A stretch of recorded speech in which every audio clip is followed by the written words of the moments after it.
Chapter 270. Many years ago, the old nun who had raised Hejan died of old age. He was so sad that he went to the stream behind the nunnery and cried secretly. It was that night that he found a piece of light gauze in the crack of a rock by the stream. He hadn't completely mastered the magic of that piece of light gauze until now, but he was certain that the piece of light gauze was a powerful magic treasure. In terms of preciousness, it was even more precious than all the dragon bones and crystals he had picked up later. He had always regarded that piece of light gauze as his last trump card, and he hid it well. Even his best friend didn't know about it. How did Guodong know about it? If the highly achieved disciple of Shui Yu Nunnery could discover his secret through the two-mind connection, how could she know about the rock by the stream behind the nunnery? Tong Yin found the unusual expression on Hejan's face, wondering if Guodong had some kind of relationship with that person. It wasn't until now that he hadn't thought that person was Guodong herself. How about the roast mutton that night? Guodong asked Tong Lu. Then she turned to Tong Yin and asked, "What about the wine that night?" If I remember correctly, that was the only time he got drunk. It was quiet again in the room. Tong Lu and Hejan eyed each other, stunned speechless. They and Tong Yin had all participated in the cultivation tournament at the plum meeting. That night by the lake, they and many others ate the roast mutton around the campfire and drank the wine that seemed to be endless, talking a great deal. Tong Yin looked at Guodong and asked with a grave expression, "Is it?" "That's right. You, Lo Huainan, and Guanan Shan are all chosen by me. What you have done is what I want you to do." Guodong's voice was very calm, devoid of any unnecessary emotion. It was as calm as the great river. However, the young people drinking wine and eating meat by the campfire that night included almost all the talented disciples of various sects. They could be said to be the future of the cultivation world. Moreover, what they were doing were truly important things, which were related to the future of the humankind and their ideals. They were killing demons and devils, moving forward with unswerving determination, and using their immature methods to force those experienced masters of various sects to destroy the cloud platform. "This is impossible," Tong Lu muttered. Tong Yin said, "You've done so many things. What do you want us to do for you?" Guodong said, "It's not what I want to do. Your dissatisfaction with the current situation of the cultivation world and your teachers, and your concern for the future of the human race, these are all your own thoughts. I merely provided you with a certain method or opportunity to let you face your own heart, and then gave you some help in the process of putting them into practice." Tong Yin was silent for a while, then asked, "What about now?" Guodong said, "The cloud platform has been destroyed, and the Western Sea Sword School has returned to the ocean. Are you satisfied now?" Tong Lu's expression changed slightly, and Suzai said nothing with a smile. Hejan shot a glance at Tong Yin, knowing that his answer must be no. Tong Yin asked, "What are you trying to say?" Guodong said, "Bulo Lin hasn't been eliminated completely, because the real manipulator is still alive." Before Tong Yin could respond, Tong Lu demanded sharply, "Do you want to harm my master?" Guodong shot him a glance and said, "To be precise, I think you people want to kill your master." Tong Lu exclaimed with widened eyes, "Are you crazy? He's my master." Guodong looked at him in silence, saying nothing. Tong Lu lowered his head slowly, saying nothing. Guodong said to Tong Yin, "I'm not good at these things, but I've given Su Zai and Tong Lu to you, so you should have the ability to set up a trap and kill him." Tong Yin felt that what she said had a hidden meaning, but she couldn't think about it in detail at the moment. It was because this matter was too significant. She wanted to kill the godly swordsman of West Ocean. Su Zai and Tong Lu were of course important to her. The former was the young master of the mysterious dark sect, who was exiled because of the internal strife, and the godly swordsman of West Ocean was confined outside the ocean. As such, he needed to absorb the strength of the deviant sects, so he would welcome him. As the personal disciple of the godly swordsman of West Ocean, Tong Lu had to play an important role in this plan. He said with furrowed brows, "The difference in cultivation state is too great. Even if we could sneak into the West Ocean and approach him, we wouldn't have any chance. What I need is your wisdom," Guodong said. "It's someone else who will kill him." A man wearing a conical hat walked in. Thank you, Mr. Guodong said. The man shook his head and took off the conical hat. He said to Tong Yin, during the Battle of the Cloud platform, he confronted the immortal sect master of Aoyama and cut the cloud platform with his sword. He must have consumed a great deal of energy. If you can help me find out his exact location within 5 years, I'll have a 40% chance of killing him head-on within 3 miles of him. If you can come up with a better plan, it will be a better outcome. This was an old man, with a few black hairs among the white hair on his head. His eyes were blind, and his energy was tranquil, but it gave off a gloomy and cold feeling. Who in the world dared say that they would have a 40% chance of killing the godly swordsman of West Ocean head-on? Tong Yin guessed his identity. Her expression grew solemn as she bowed to the ground. Greetings, Mr. Pei. Even though the other 3 hadn't guessed his identity yet, they knew his identity when they heard the name Pei. They were shocked speechless. He was the sect master of the No Mercy sect, Pei Baifa. Su Zai and Tong Lu got off the bed hastily and bowed to the old man. This kind of respect was beyond the difference between the orthodox and deviant sects and the enmity between sections. This was the natural respect the cultivation practitioners had for the figures in the heavenly arrival state. You should discuss this matter with Mr. Pei. Guodong said to Tong Yin, you should know why I gave the first child sword to Tong Lu. Tong Yin nodded in response. Since the Western Sea Sword School was the inheritance of the foggy island of the South Ocean, it was the most appropriate thing for Tong Lu to use the first child sword, and it would be convenient for him to gain the trust of the godly swordsmen of West Ocean after he returned to the West Ocean. Dijon thought that the sword was his now, so he had no reason to give it away. He shrugged and looked at Guodong with a pitiful expression, asking, what about me? Guodong didn't pay any attention to him. She walked out of the room and was about to leave. Dijon gritted his teeth and chased after her. He caught up with her at the loofah shed on the west side of the vegetable garden. Wait a minute. I have a question, he said breathlessly. You have to answer me today. He was certain that she would give him an answer that day, and she didn't look as anxious as she looked. It was because Guodong didn't fly away right away. What is it? She asked. Dijon asked, why have you done all these things over the years? To me, Guodong said, I've already given you an explanation. Dijon didn't believe her, saying, why didn't I see you treating Tong Yin so well? Why didn't you give him those flood dragon bones? Guodong said, he is a disciple of the Zhongzhou school. There are many good things on the Cloud Dream Mountain, so I don't need to worry about him. Dijon said, do you think I'll believe you?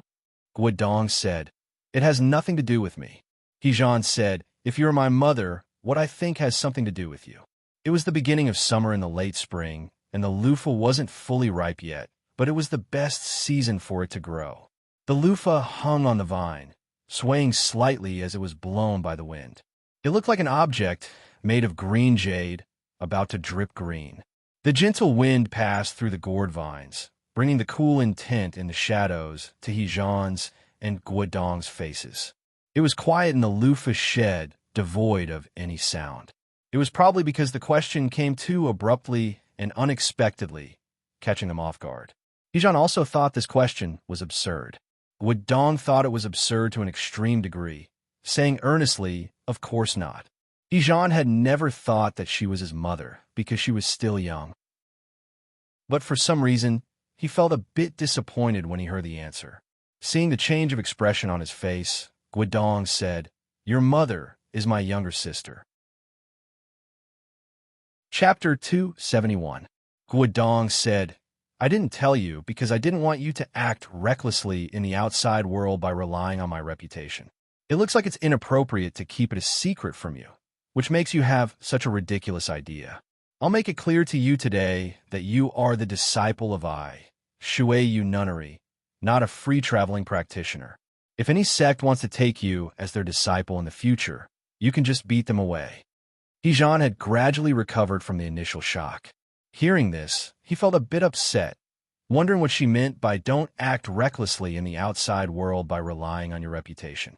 He didn't know that he had a relative who was an important figure in the cultivation circle.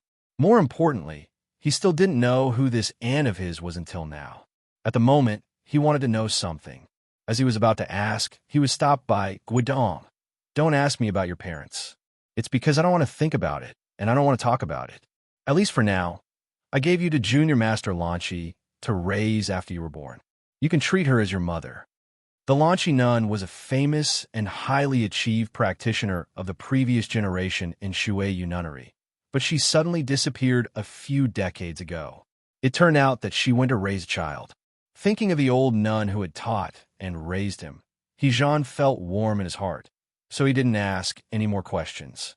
Yet, he grew more curious. This aunt of his was actually a senior master of the Lanchi nun, which meant that she had a similar status as the chief nun of Shuai nunnery. Guidong walked toward the outside of the melon shed. Hejan caught up with her hastily, asking, "Aunt, what is the piece of yarn you gave me when I was little?" "The Huanchi yarn," Guidong replied. Hejan asked, "What about the dragon bone? Is it useful to drink it in the wine?" "Only an idiot would use it that way," Guidong said. Hejan rubbed his nose embarrassedly, saying, "I had many magic pills at the time, so I didn't think of making them." Thinking of something, Guidong said to him, "You should break through the Jade Gate this year. Remember to take the 3-marrow pill with the strong wine. It's the most effective." Hejan felt even more embarrassed and said, "A few years ago, I was a bit short on money, so I sold that box of medicinal pills." Guidong looked at him in silence, saying, "The Orthodox sects would know the origin of the medicine box the moment they saw it, but you wouldn't sell it to the small sections. I'm curious who would dare buy your medicine." Hejan hesitated for a moment before saying, "A young girl from the Platonist sect." Thinking of the scene she saw at the chess tournament of the Plum meeting, Guidong reminded him, "She is much younger than you." After saying this, she stepped into the air and quickly disappeared into the morning light. Looking at the sky dyed red by the morning glow, Hejan was silent for a long time, and then he sighed. "Even if you're not satisfied with this nephew of yours, you're being a bit too cold, aren't you? Let's not talk about anything else. Can't you just give me another 3-marrow pill?" He grew up in the nunnery. He lived alone after the death of the old nun. Though he wasn't lonely, he was indeed like a duckweed. He suddenly found that he had a relative today, and it turned out that he had a background. The world in front of him had changed, and the scorching sunlight was so warm. Then he thought of what Guidong said, feeling it was a bit strange. Was he the personal disciple of Shuai nunnery from now on? Weren't all the disciples of Shuai nunnery female? And what kind of person was my aunt? By now he was certain that his aunt was an important figure in the cultivation circle, just as Tong Yin had predicted. Thinking of this, he suddenly had a strong impulse. It was the same feeling that the son of Duke Liu had when he found out that his family's backer was the immortal Jingyan. Who else could it be? It was still not hot in White Town in the late spring and early summer. Compared to a few years ago, the snow line had retreated 100 miles to the north. The fields were covered with scattered green grass, but the wheat, melons, and vegetables still couldn't grow. The loofah wasn't among the crops and vegetables sent by Jui City. Guidong walked to the front of the small temple, but she didn't enter it. She turned around and sat on the doorsill, looking at the fields in the north. She took out a cucumber from her sleeve and took 2 bites. That deep and feeble voice rang out behind her. "It turns out that you have been training these young people. Do you want them to become like me?" Guidong didn't turn around, saying, "It's a difficult thing to become a saint. It's your capability that you can do it. It has nothing to do with me." "Who do you think will be the best then?" asked the voice. Guidong said, "It's beyond my expectation that the principal disciple of the Aoyama sect is Guanan Shan, who knows his place well. It's also beyond my expectation that Lo Huainan lost her Dao heart. Tong Yin is too proud and aloof, so she is not suitable to be a leader. And Bai Zhao, whom I thought was the best, is a bit weak and can't withstand the hardships. It's a pity that she has encountered a barrier recently, and I'm afraid she won't be able to overcome it." The voice said sentimentally, "If you don't know the cause, how can you overcome it? Love is always like this." After a moment of silence, Guidong said, "I've seen Zhao Liu, and I'm quite satisfied with her. Unfortunately, she has gone to the Shenma Peak, and it's hard for her to get rid of the influence left by Jingyan." "Why do you care about it so much?" asked the voice. Pointing at the deep part of the snowland with the cucumber, Guodong said, "Back when I wanted to kill that person in the Snowy Kingdom, I traveled all over Chaotian to persuade various sects to help me. In the end, only 1.5 people were willing to help me. You are one, and Mr. Pei is half. I realized at the time that people like us are the odd ones in the cultivation world, and the odd ones are the minority, so we can't change too many things. We need more people with the same goal, which is why I want to guide them when they're young, hoping that they'll be less corrupted." The voice sighed. "When the young people grow old, they will become old people. It's impossible for them to remain the same young people." "What you said makes sense," said Guodong, "but I have to give it a try." The voice said, "I know you have the time, but you are still too impatient." Guodong said in a slightly mocking tone, "You should be aware that everybody is impatient now." The collapsed cliffs outside Haizhou City were like horrible wounds on the ground, with rocks and broken trees everywhere. It was impossible to stand on them. The scene in the ocean was even more terrifying. The rocks were everywhere, the shorter ones submerged in the white foam, and the taller ones pointed to the sky like sharp swords. It was the same for the area of the surface of the ocean with a radius of 10 square miles, extending to the deep part of the ocean and connecting with the famous chaotic rocks. These rocks had been high up in the sky, and they were a part of the floating mountain enshrouded by the white clouds. That night, the godly swordsman of West Ocean cut the cloud platform in half with his sword, and the floating mountain fell down from the sky. If Yamatai and a few other swordsmen hadn't joined hands to help, it would have caused a strong earthquake, and the populace in Haizhou would have suffered great casualties. There were still many bloodstains among the chaotic rocks and the rubble, but it was unclear if they were from the cultivation practitioners who had participated in the battle that night or from the severely wounded flying whale. Standing by the broken cliff and looking at the scene in front of him, the great Grandmaster of the mysterious dark sect rubbed his nose reflexively, making it redder. His line of sight followed the chaotic rocks on the surface of the ocean to the distance. When he saw the patch of chaotic rocks, he suddenly had a conjecture. Was it possible that there had been a floating mountain by the West Ocean many years ago, and it had been shot down by a powerful swordsman at that time? Even if this conjecture was true, it must have happened tens of thousands of years ago, since he didn't even know about it. In Chaotian, only a few sects such as the Aoyama sect and the Zhongzhou school had records of it. He turned to the young man by his side, intending to ask him if he had heard of this matter, but he was taken aback by what he saw. Insan stood by the edge of the cliff with his hands folded behind his back, letting the ocean wind blow over his face. His eyes showed a joyful and relaxed expression, as if he had drunk alcohol. The great Grandmaster of the mysterious dark sect said, "It looks like everything is going as you wished." Chapter 272. There are 2 or 3 more chapters in the 3rd volume. This chapter is the main point. The great Grandmaster of the mysterious dark sect asked, "Can you tell me who Shi Wang's son is now?" Walking toward the seashore, Insan said casually, "He is the disciple of Nan Shu and the young brother of Jian Shilai. Of course he is one of them. If so, why did he listen to your arrangement?" asked the great Grandmaster of the mysterious dark sect. Insan shook his forefinger, saying, "I merely gave him some small suggestions, but he is broad-minded and willing to accept them." The great Grandmaster of the mysterious dark sect wondered if this was a compliment. But that junior was killed by him. "What did you know him?" he asked. Insan said, "I want to find the other one before you did." The expression on the great Grandmaster of the mysterious dark sect's face changed slightly. What Insan was going to do after escaping from Aoyama must be an earth-shattering event, and those who could help him must be an earth-shattering figure. For instance, the 3 rumored hidden swordsmen. The great Grandmaster of the mysterious dark sect was one of them.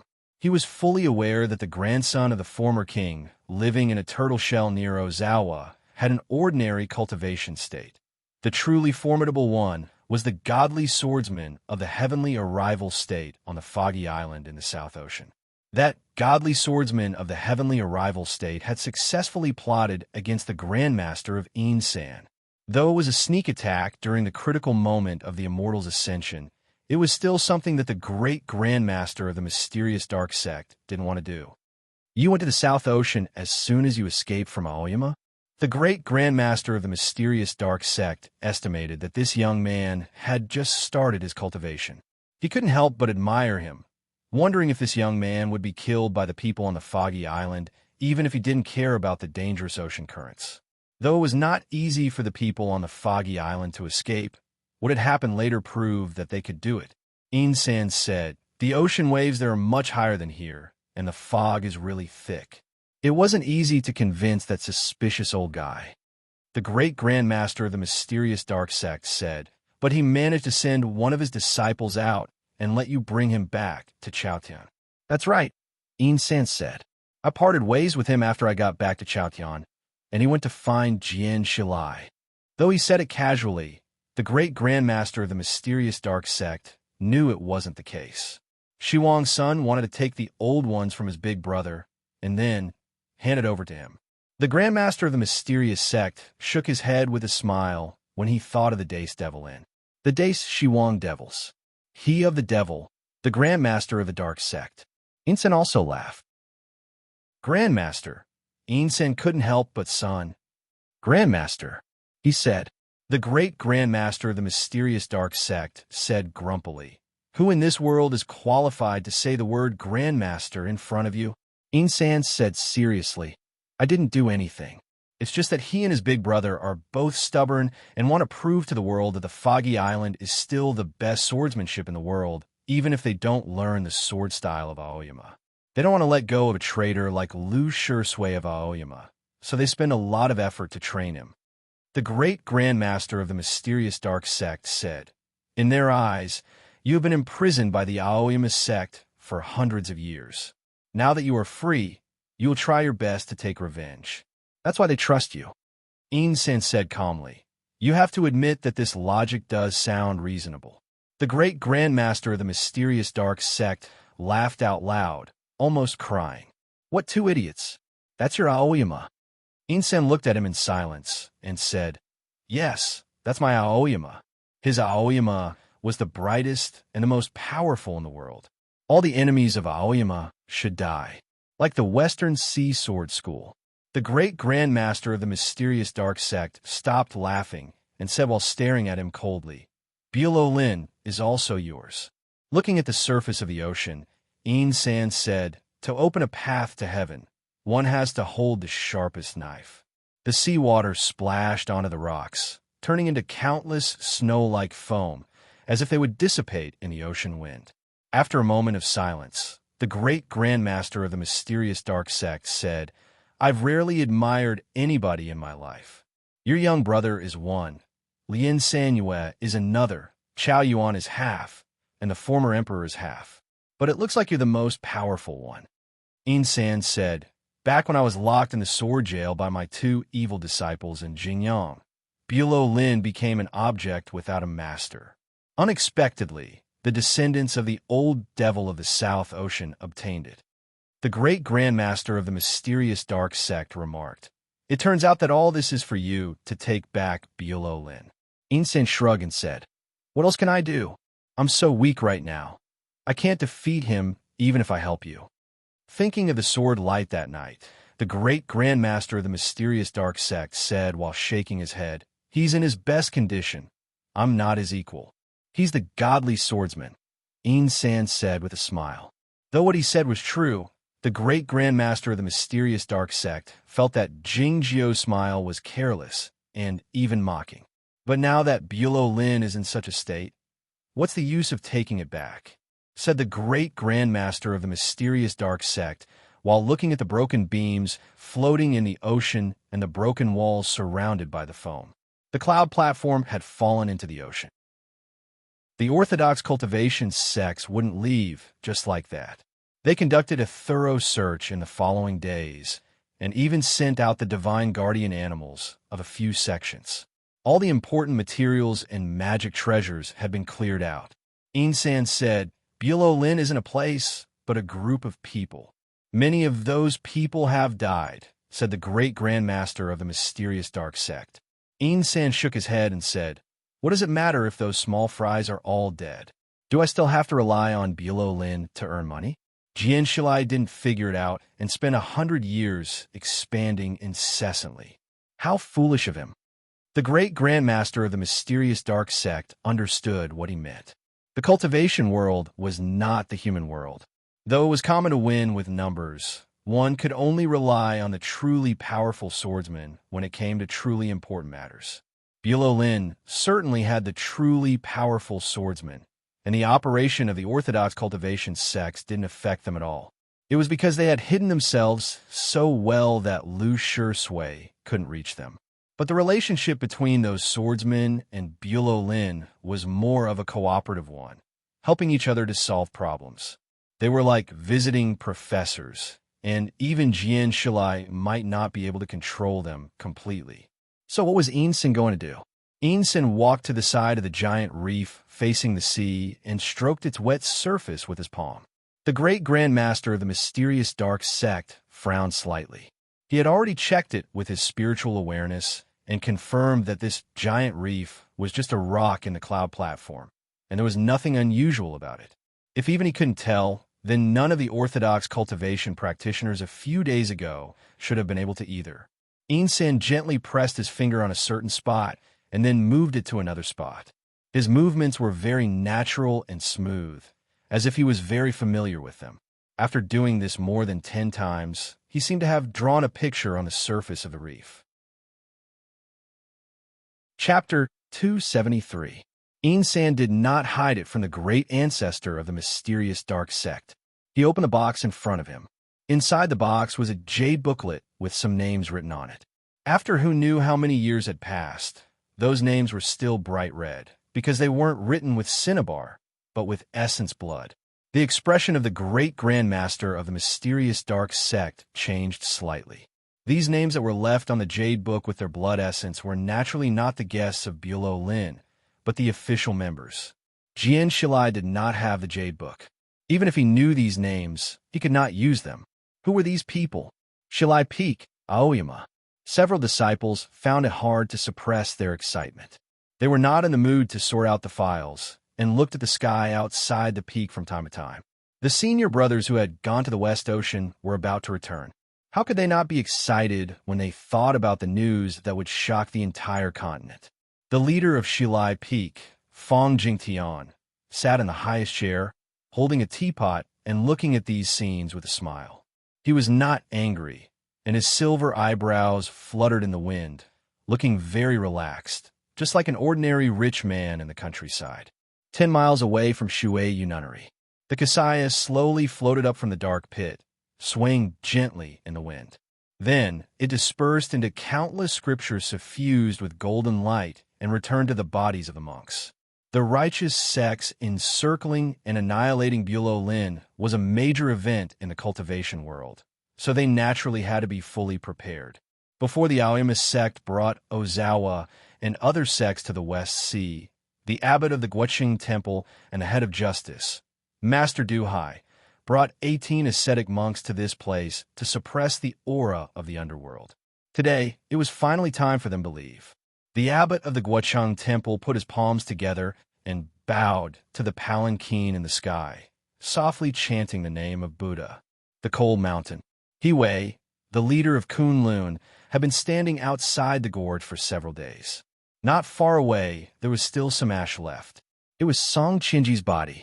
The clear light in the sky had already disappeared without a trace. The sect master of the central state had left. Hiwei was about to leave when he suddenly felt that something was wrong. He turned around and looked into the depths of the canyon again. He kept feeling that there was a faint killing intent coming from there. Chaotic reef of the West Sea. The great grandmaster of the mysterious dark sect sighed and said, "The Western Sea Sword School has lost more than half of its strength, and there is no need to worry about Aoyama anymore. Regaining control of Bulow Lin. You have done nothing but go to the South Sea and say a few words, and all these benefits belong to you. Taoist master, you are truly a deity." Ensign waved his hand and said, "You flatter me. I'm just good at fishing in troubled waters. But I don't think that's all you've done."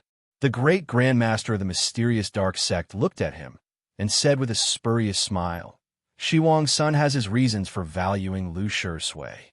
But what about you? After a moment of silence, Yin San suddenly laughed and said, "What do you think of my smile?" The great grandmaster of the mysterious dark sect gave him a thumbs up and praised, "Clean and amiable. Who could tell that you were a lunatic?" Yin San said, "Don't you think Lu Shui is very similar to me?" The great grandmaster of the mysterious dark sect didn't know what to say. Looking at the chaotic rocks on the surface of the ocean, the smile on Yin San's face gradually faded away. Those chaotic rocks flew up slowly in his eyes and left the surface of the ocean. They were dried up by the sunlight and flew back to the high sky. They gathered together and turned back into the floating mountain. Then they were enshrouded by the clouds and fog again. In the depths of the clouds and fog, there was a quiet room at the end of the cliff cave, with a window facing the West Ocean. Lu Shui stood in front of the window and looked at the ink-like ocean in silence. It was unclear what he was thinking. A moment later, he walked back to the table and resumed reading those files. His expression was focused and earnest, devoid of any irritation or abnormality. Silence. Yin San looked in that direction, his eyes full of the shadow of his younger self. On the top of Shima Peak, Jing Jiao stood by the cliff's edge. Silence. Looking at the distant Shanghai Peak, he didn't see the shadow of his younger self in his eyes. He hadn't changed much from his younger self, so he didn't need to reminisce about his younger self. But what he was thinking about now was related to Shanghai Peak, who had set his big brother free from the sword jail. The sect master, Yuan Qijing, Fong Jingtian, or the dead dog. When he was in the small village, Jing Jiao had calculated many times and tested the waters twice, but he didn't get an answer.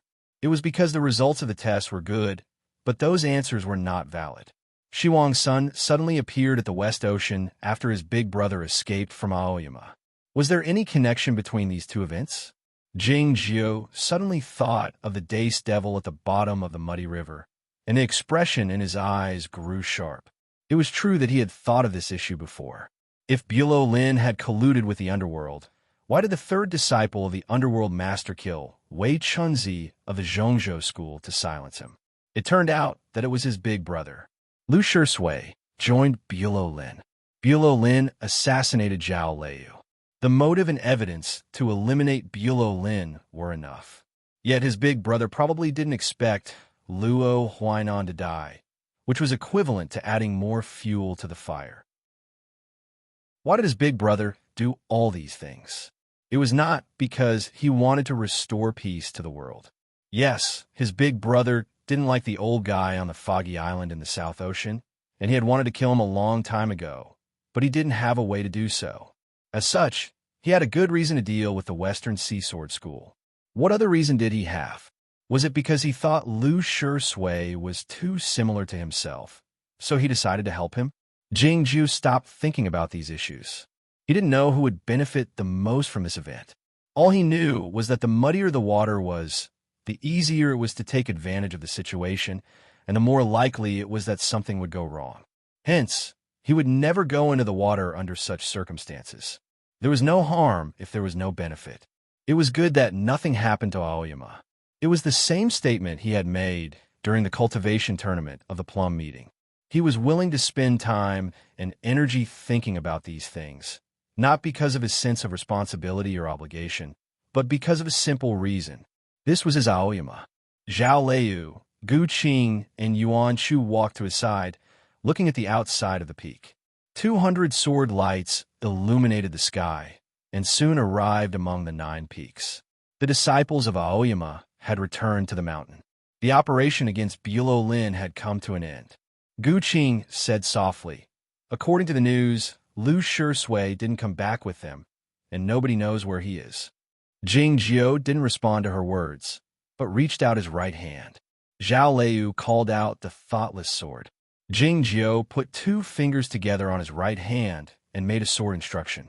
The thoughtless sword shot up into the sky, turning into a blood-red rainbow, disappearing into the blue sky in an instant. The thoughtless sword had been there a few days ago, so it remembered the route clearly. Jing Jiao didn't have to use his sword awareness to guide the way, so it would be much easier for him. Looking at the remaining sword lights in the sky, Yuan Chu asked curiously, "I didn't understand it that night. Isn't it true that only those in the heavenly arrival state can travel 10,000 miles with their swords?" Zhao Liu said after shooting a glance at Jing Jiu. "The traveling sword is not the killing sword. The target is set beforehand, so one can evade it by moving randomly." What she said was true, but it wasn't the whole truth. As Yuan Chu was about to ask more, Gu Qing pulled him away with a smile to welcome the returning colleagues by the sword-washing stream. Chapter 274. This is the last chapter of this volume. In fact, I've always wanted to know if any readers would read the poem at the beginning after finishing a volume. I really recommend it for everyone to read. It's very difficult to choose a poem that fits the content and spirit of a volume, but I'm very lucky to find it every time, including the next volume. Thank you to a certain student. The thoughtless sword sped up again after entering the empty realm.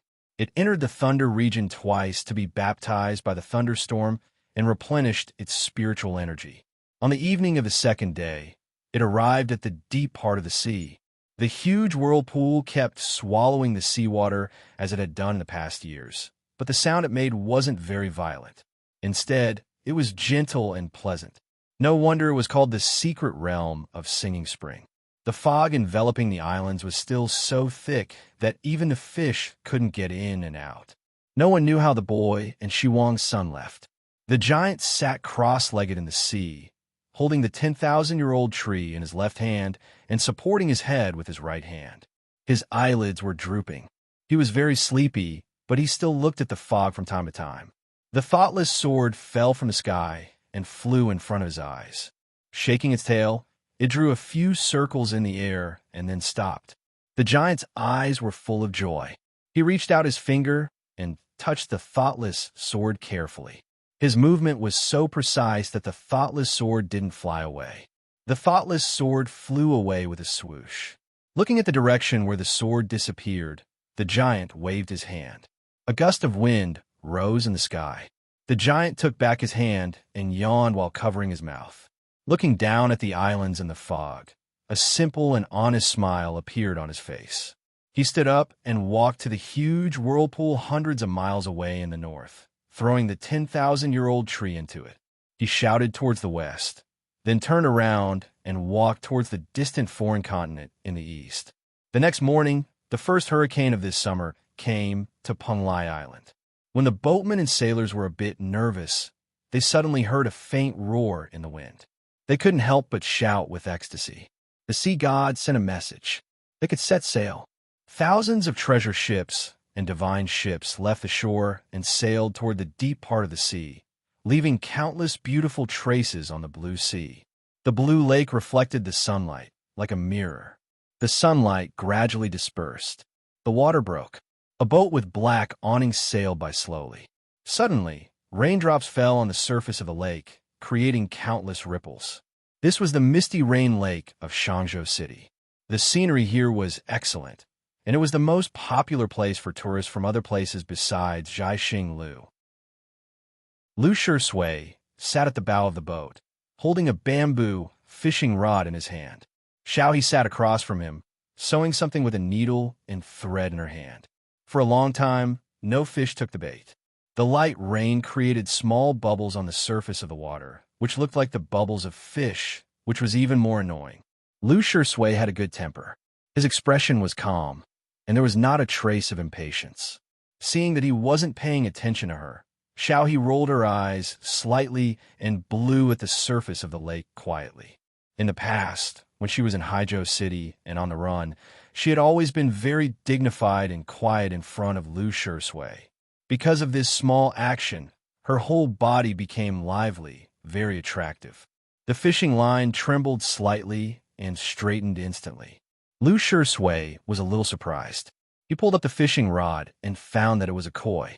He said happily, "Sure." Xiao He smiled sweetly at him, saying, "Young master, there is nothing you can't do." Lu Shui waved his hand and said, "I'm not a young master." Xiao He looked at him with wide eyes and asked, "Young master, of course you are a young master."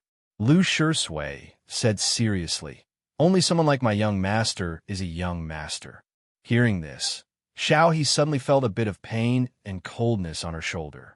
She was not in the mood to continue using her trick and snorted discontentedly.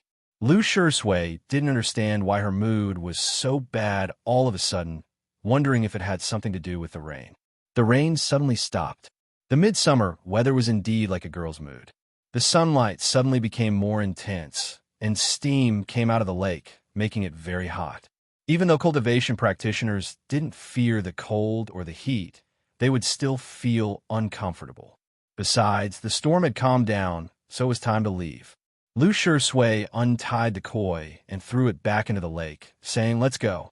The old scholar had reminded them before he died that they should return to Aoyama after everything had calmed down. It had been dozens of days since the Battle of the Cloud Platform, so the situation should have been stabilized. Thinking that they were going to Aoyama and meet Jingjiu, whom she was most afraid of, Xiao He uttered nervously. The black awning boat docked at the shore, and they switched to a horse-drawn carriage. The horse pulling the carriage was a docile white horse.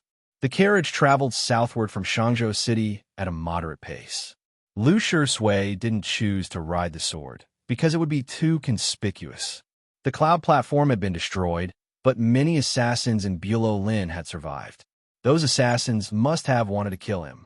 Moreover, he was really in danger due to the incident with Lo Huainan. The carriage stopped when it was about 30 miles away from Cloudy Town. Taking advantage of the darkness, Lu Shui led Xiao He over 2 mountains and arrived in front of a cliff. Standing by the cliff's edge and looking at the scattered lights in the village at the foot of the mountain, Lu Shui took a deep breath. When he saw his parents picking up the lotus leaves in the small courtyard, his expression became even softer. "Why don't you go and meet them?" asked Xiao He. Lu Shui fell silent for a while and said, "We'll talk about it in a few days if nothing really happens." Xiao He glanced at him, thinking that if they went back to Aoyama, what could possibly happen to them? After all, he was the biggest contributor to the destruction of Lin. After crossing 2 more mountains and returning to the carriage, Xiao He dismantled the formation. The two of them boarded the carriage and went to Cloudy Town. It was early in the morning when they arrived. The first floor of the restaurant was open, and the steamer was placed by the street. The steam coming out of the steamer blended with the clouds and fog coming from the peaks, making it hard to distinguish them. Looking at the distant peaks in the fog, Lu Shui finally felt relieved. He said to Xiao He, "Let's eat something first, and then we'll go there directly." He used 4 coins to buy 2 vegetarian buns, one for Xiao He. Looking at the buns that were almost bigger than her face, Xiao He didn't know how to eat them, feeling a bit worried. Lu Shui didn't pay attention to her. He tore off the paper stuck on the buns and took a big bite, feeling quite satisfied. Suddenly, he sensed something, raising his head to look at the sky. A moment later, a dozen sword lights broke through the sky, followed by the light emitted by 2 other magic treasures. He could even vaguely see the shadow of an enormous cloud boat. The small town was enshrouded in clouds and fog, so ordinary people couldn't see the scene in the sky like he could, but the residents of Cloudy Town were very experienced in this aspect. They knew that some cultivation practitioners had passed by just by looking at the changes in the clouds, so they started to talk about it. Lu Shui was a bit worried, wondering if it was an enemy from the outside. As he was about to throw away the buns and ride the sword to chase after them with Xiao He, he heard the discussions around him. Then he noticed that the residents of the town were all jubilant and didn't look nervous at all. That's the immortal master's business. What does it have to do with us? It's such a joyous occasion. Can't we be happy? That's the only daughter of the headmaster of the Zhongzhou school. She's a real fairy. With such a family background and identity, she actually came to Aoyama in person to propose marriage. Even we feel proud, not to mention the immortal masters of Aoyama. Hearing the discussions of the residents, Xiao He was very surprised, asking, "Who is she proposing marriage to?" Lu Shui was also very surprised, asking, "Could it be young master?" Chapter 275. Heaven in a Jar, Shou Qiu Shu Mi, Song Dynasty. Chung by the sun shines on the east well, and the moon shines on the osmanthus, very bright and clean. The fire token symbolizes the fate of the country, and the heaven and the extraordinary hero. His eyes are empty of the universe, and his hair is green like snow. He talks with a smile, and Chanyu's heart is frightened.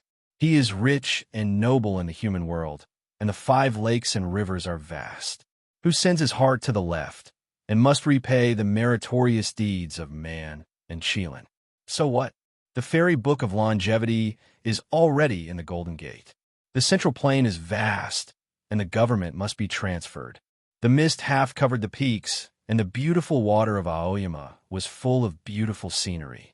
Walking among them was like walking in a fairyland. Xiaoyi gradually calmed down, but Lu Shui was a little nervous because the South Pine Pavilion was just ahead.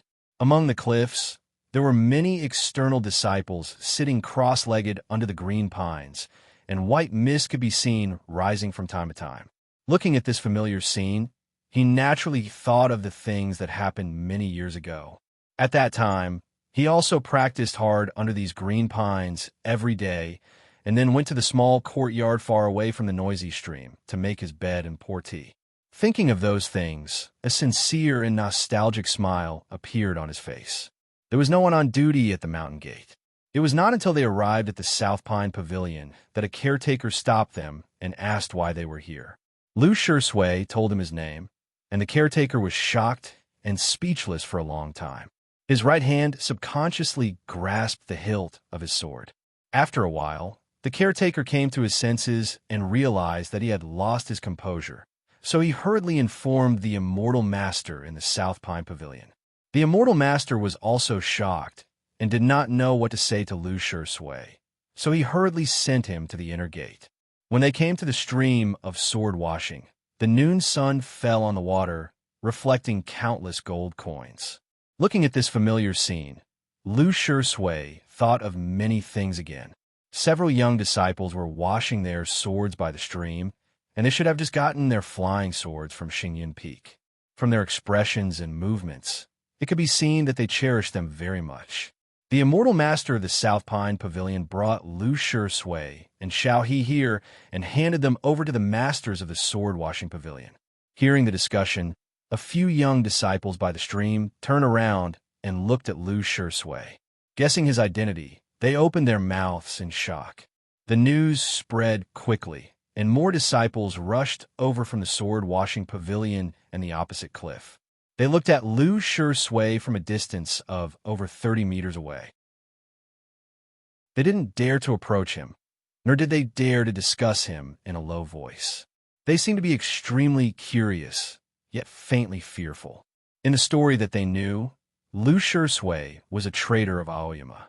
He stole the demon core and cultivated the evil martial arts of the Blood Demon Church. He severely injured his fellow disciples during the sword trial competition and was expelled from the mountain. Then, he secretly joined the Bulo Lin and killed many cultivators of the righteous path. He had committed all kinds of crimes. Who would have thought that these were all fake? There was no doubt that he was the biggest contributor to the righteous cultivation world's eradication of Bulo Lin and the destruction of the cloud platform. Those things that happened in the past were the means he used to win Bulo Lin's trust. Those unforgivable crimes had now become the proof of his enduring humiliation and perseverance for the sake of the whole. Such an experience was so legendary, and such a turn of events was so dramatic that the young disciples didn't know how to face him when he returned to Aoyama. They had mixed feelings about him. The sword-washing stream was flowing slowly. The banks of the stream were full of people, but no sound could be heard. The atmosphere was a bit weird. Xiaoyi felt a bit uneasy. She glanced at Lu Shui stealthily. A voice suddenly burst out in the crowd, breaking the silence by the stream. "Big brother, you're back." No one knew which young disciple had said this. Looking in that direction, Lu Shui revealed a smile on his face. "Yes, I'm back," he said. As he said this, the people by the stream suddenly became lively. "Welcome back, big brother. Big brother, you've worked hard. Big brother, you're awesome. Countless sincere greetings rang out by the sword-washing stream. In front of the Hall of Sword-Washing, Senior Master Mei Li of Qingrong Peak and Lin Wuji of Qingguang Peak looked at each other, showing gratified smiles. The disciples of various peaks came after hearing the news. For a moment, the cliff was illuminated by the sword lights. Seeing Lu Shui surrounded by the crowd, the disciples of various peaks were happy, but they also had mixed feelings. The young disciples by the sword-washing stream only knew about the legendary experience of Lu Shui, but they didn't know many details about it. However, they had experienced it themselves and were even participants in it. Thinking of Lu Shui's difficult days in Aoyama, they felt sorry for him. Though it was a trap set up by Liangwang Peak, they were the ones who mocked and looked down on him. As for the disciples of Qingguang Peak, they felt even more ashamed when they thought of the stone house that nobody cared about. A sword light came from Liangwang Peak and landed by the stream. The crowd parted. Guananshan walked to the front of Lu Shui and patted his shoulder, saying excitedly, "It's good that you're back." Standing behind Guananshan, Guhan didn't say a word, smiling. Lu Shui looked at him and asked earnestly, "Big brother, how have you been recently?"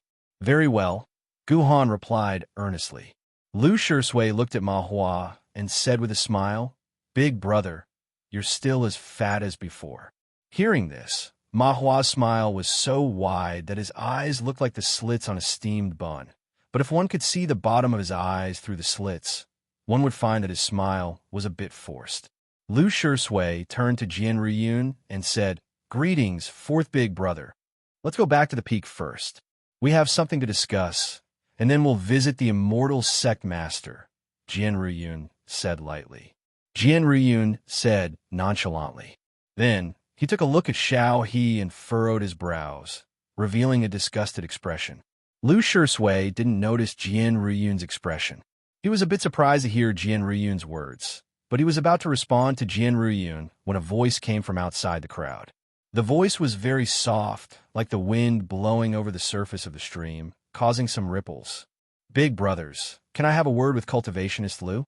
Seeing the woman in white, the disciples of Aoyama by the stream were somewhat startled. The woman in white was very weak, like a willow branch in the wind, making people want to protect her. This was the first time that Lu Shui met Bai Zhao. It was evident that Guananshan and other disciples of Liangwang Peak knew that Bai Zhao wanted to talk to Lu Shui about something, so they didn't stop him and waited by the stream. The place where Bai Zhao and Lu Shui talked was in a classroom of the Hall of Sword-Washing. The classroom was given to them by Lin Wuji. Looking at Xiao He, who was guarding outside the door, he said with a smile, "Are you a fox?" Xiao He was very surprised.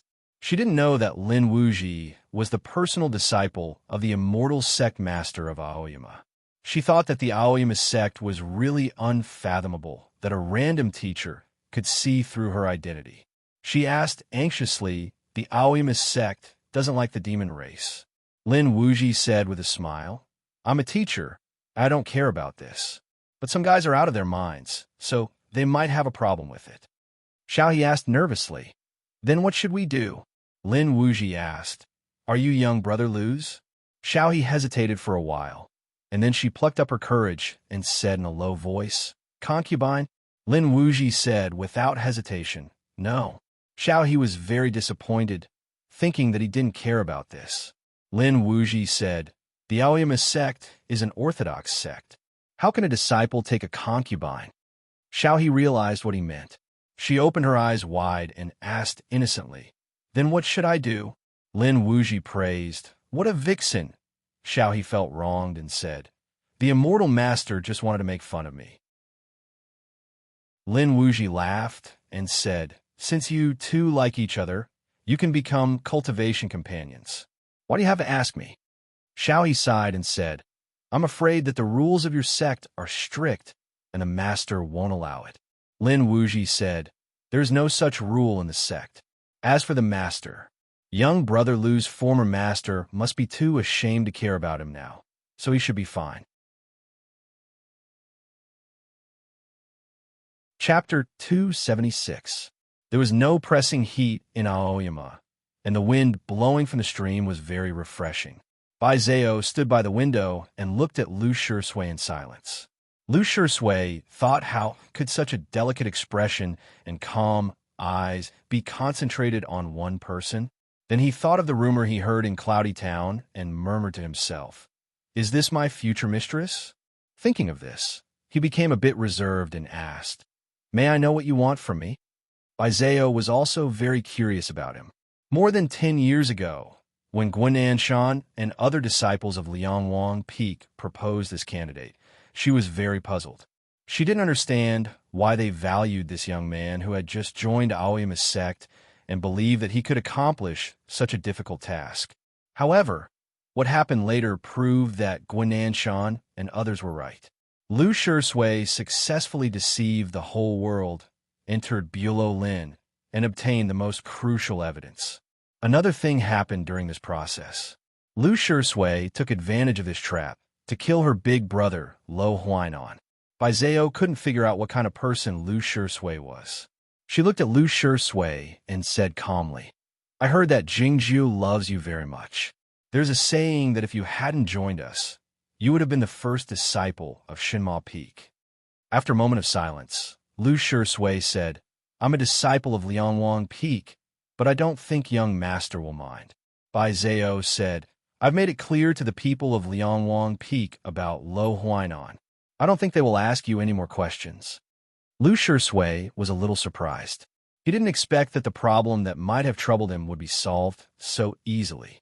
In his opinion, Zhongzhou School would never admit Lo Huainan's identity. Lo Huainan was the first student of Zhongzhou School, and he was still very famous even after his death. If the world knew his true colors, the reputation of Zhongzhou School would be greatly affected. But the truth of this matter cannot be told to the outside world for now. Bai Zhao looked at him apologetically. Lu Shui thought, sure enough, he was no longer that stubborn and clean young man who had just left the small mountain village. The pressure he had endured for more than 10 years was like a dark swamp that made it difficult for him to breathe, allowing him to quickly mature. Why should he, a disciple of Aoyama, be responsible for Zhongzhou School's reputation? Therefore, he didn't say anything. Silence was all he could do as he looked at Bai Zhao. Bai Zhao said, "We'll give you enough compensation." Lu Shui said, "It's up to me to decide whether it's enough." "How many years?" Bai Zhao said, 10 years at most. Lu Shui thought for a while and said, "I won't hide it from my teachers. This matter also needs their consent." Bai Zhao knew that the teachers he mentioned included Jingjiu, and the most important one was probably Jingjiu. "I'll go to Shinma Peak to ask for his opinion," she said. Lu Shui looked a little hesitant, asking, "Do you really want to be with young master?" Bai Zhao said calmly, "That's right. Although it's only a rumor, it's true." Lu Shui thought it was really amazing. Then he thought of something else and looked at her sympathetically, saying, "You don't have a chance. Young master won't take anyone away." What he said was quite profound, but it was easy to understand. Bai Zhao was silent for a while and said, "Will you be disappointed when that day comes?" Lu Shui said, "The heavenly path has always been a solitary one. Besides, why should young master take us away? He doesn't owe us anything." The two of them left the classroom and came to the stream. The disciples of the peaks who came to watch the fun had all left, leaving only Guinan Shan, Guhan, and the others. Lin Wuji guessed that they had something important to discuss, so he signaled Xiao He with his eyes not to follow them. Knowing the agreement between Bai Zhao and Lu Shui, Guinan Shan and the others didn't say anything, but Guhan frowned. In this way, young brother Lu will continue to bear the name of the murderer. What if someone makes use of this matter to make things difficult for him, or even tries to hurt him? I believe that no one in the 9 peaks of Aoyama can hurt him. As for outside of Aoyama, we, Zhongzhou School, will take care of it. Having said that, Bai Zhao took his leave, appearing quite confident. It was true for both Aoyama and Zhongzhou School. In the following years, Lu Shui's assassination of Lo Huainan didn't cause too much trouble. Occasionally, Some hot-bloodedness or conspiracies would appear, but they were all quietly suppressed by Cloud Dream Mountain. Such things happen too often, so the cultivation circle gradually figured out something, and Lu Shui's reputation became more and more famous. I didn't expect that cultivator Huainan, who had been sober all his life, couldn't overcome this obstacle. Thinking of his dead friend, Guananshan had mixed feelings. Looking at the silent Lu Shui, Guhan said, "Don't feel pressured. Since he has done evil, he will be punished. You didn't do anything wrong." Guananshan came to his senses and said to Lu Shui, "You're right. Punishing evil is the swordsmanship of the disciples of Liangwang Peak." "I don't think so. Nothing happened to Bai Zhao and Senior Master Jingjiu, but Lo Huainan was killed by you. At that time, those of us who thought we knew the inside story were embarrassed. It's fine to ignore it. But what about this vixen?" Staring into Lu Shui's eyes, Jian Riyun pointed at Xiao He in front of the sword garret and said, "You go back to the peak with us. We have something to ask you." Hearing this, Guhan's face darkened. Ma Huan narrowed his eyes even more, secretly observing Lu Shui's reaction. "Something else? What is it?"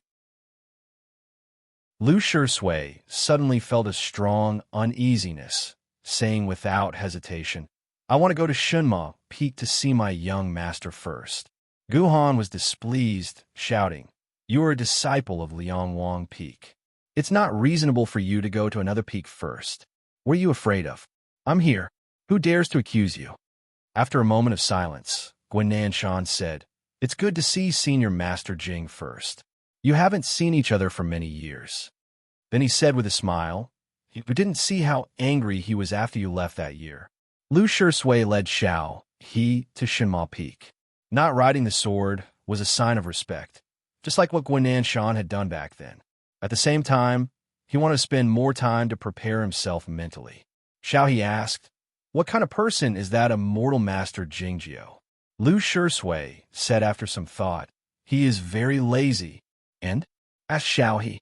Lu Shui used silence to indicate that there was no and. Xiao He said confusedly, "He is so famous in the cultivation circle. How could he only have this characteristic? Didn't you say that you were very familiar with him?" Lu Shui was a bit sad, saying, "In fact, I haven't seen him for many years." Hearing this, Xiao He felt a bit uneasy. She had thought that since Lu Shui had made a great contribution to the Aoyama sect, he would be warmly welcomed and rewarded when he returned to Aoyama. Under such circumstances, it would be easy for him to ask her to seek shelter here. The problem was that after she came to Aoyama, there was a warm welcome, but she didn't know where the reward was. Most importantly, the atmosphere of the conversation by the stream was obviously not right. The reason why she asked Jingjiu was that she wanted to see if she could prepare a new way in advance. Outside the classroom of the Hall of Sword Washing, Lin Wuji had told her some things about Jingjiu. If Zhao Liu only listened to Jingjiu, then Jingjiu would have the power of the master of the Shinma Peak. Of course, he would be a big shot in the Aoyama sect. If she could get close to Jingjiu through Lu Shui, there would be nothing to worry about. But now it seemed that they hadn't seen each other for many years. How much of their old friendship would remain? As for what Jingjiu had promised her in the Ocean God Temple, she had completely forgotten about it. Even if she still remembered it, she wouldn't dare to place her hopes on it. Seeing her uneasy expression, Lu Shui knew what she was thinking. He said with a smile, "Young master will help us." Chapter 277. Years ago, Lu Shui had planted a cluster of green bamboos outside by Junren's Manor Cave, which was very beautiful. Nobody knew that he had planted the cluster of green bamboos to build a bamboo chair for someone. He had come to Shima Peak once to build a bamboo chair. But after so many years, he had forgotten the scenery on the peak, and everything was so strange to him. In the woods on both sides of the mountain path, the cheerful cries of the monkeys could be heard incessantly. Occasionally, a dark shadow could be seen moving at an amazingly fast speed. Xiao He was a little nervous, and she was even more startled when she found something flying out of the woods. The next moment, She found that what had fallen on Lu Shui was a fresh flower and a few fruits. She asked in surprise and doubt, "Is this the sign of welcome?" Lu Shui pinned a fresh flower to his lapel and gave her a fruit, saying, "It seems so." After eating the fruit, they carefully washed their hands with the stream beside the path and tidied up their clothes before climbing the last section of the stone steps. The stone steps passed through the fog, and the peak top was at the end. There was a bamboo chair by the cliff's edge. The bamboo chair was very old, and the legs of the chair were badly worn, so it was obviously a little uneven. Looking at the unbelievably good-looking man on the bamboo chair, Xiaohe became even more nervous. Before Lu Shui could say anything, she knelt down and bowed to him. Jingjiu was lying on the bamboo chair, holding a grain of sand in his hand and staring at the porcelain plate attentively. He didn't pay attention to the footsteps, and he didn't turn his head until he put the grain of sand in its place. Lu Shui motioned for Xiaohe to stay where she was, and he walked toward the cliff's edge. Xiaohe stood up and looked at the Taoist hall not far away, feeling a little excited. Was this the manor cave of the immortal Jingyang? The immortal Jingyang was the only ascendant in 1,000 years. Therefore, both the demon race and the underworld, regardless of whether they were good or evil, would regard this manor cave as the real Holy Land. You're going to want to come here and touch some of the immortal aura. Lu Shui walked to the edge of the cliff and stood beside the bamboo chair. Without revealing any extra emotion, he said honestly, "Young master, I'm back." Jingjiu had no intention of asking about her well-being. He asked directly, 10 years is a short time, but a lot of things have happened. Have you changed your mind?" Lu Shui understood what he meant and was silent for a long time. The summit was silent, and the sea of clouds between the cliffs was motionless. Countless images appeared above the sea of clouds and then disappeared. The boiling hot demon core, the cold sword prison, the pain and suffering, the struggle of watching Bulow Lin kill without being able to stop him, the stigma that he had to bear, the people who died in front of him, and the mountain that fell into the sea. If he could do it all over again, would he still make the same choice? He retracted his gaze, looked at Jingjiu, and said calmly and firmly, "Since someone has to do these things, I still have to do it." Jingjiu didn't show any gratified expression, nor did he appreciate it. Of course, he wasn't angry either. He said calmly, "The so-called choice, as long as one can bear the consequences, is above right and wrong." "I understand," said Lu Shui. Their reunion after so many years was a peaceful and boring conversation. Xiaohe saw this scene, which made her feel very uncomfortable and uneasy. It was because the relationship between Jingjiu and Lu Shui seemed very cold. It was because she didn't understand the relationship between Jingjiu and Lu Shui. To be more precise, she didn't understand Jingjiu as well as Lu Shui did. He wouldn't express his concern through words. He was cold because he didn't think it necessary to express his emotions too strongly. It was better to say everything clearly. It would be ridiculous to say it at the top of one's voice, in a tearful tone, and with tears all over one's face. Lu Shui, of course, wouldn't misunderstand Jingjiu. Thinking of the jasmine flower and the sharp small sword, he felt very grateful and moved. However, he knew that Jingjiu didn't like to see it, so he suppressed the feeling in his heart. He took off the shiny bracelet and handed it to Jingjiu. Jingjiu didn't take it, saying, "It's yours now that I've given it to you." Lu Shui knew that this sword was in an unimaginably high state, even though it looked ordinary. It was a true fairy sword, so he didn't want to take it, saying, "I can't even use 1% of its power in my current cultivation state. It's a pity to let it follow me." The bracelet vibrated slightly, giving off a buzzing sound, indicating its agreement. It seemed that it was eager to return to Jingjiu's side. In its eyes, Jingjiu was the only person in all of Chaotian who was qualified to order it around. If you think it's a pity, you should improve your cultivation state as soon as possible instead of trying to get rid of it. It's a cowardly way of thinking, which is not what the disciples of Aoyama should do. Jingjiu glanced at Lu Shui and found his energy was very mixed, saying, "Your cultivation over the last few years is really bad. You have to be more vigilant." Hearing this from a distance, Xiaohe felt startled, and then she felt dissatisfied. She knew that Lu Shui had defeated Tong Lu at the chaotic rocks of the West Ocean, and Jingjiu's current cultivation state was lower than his.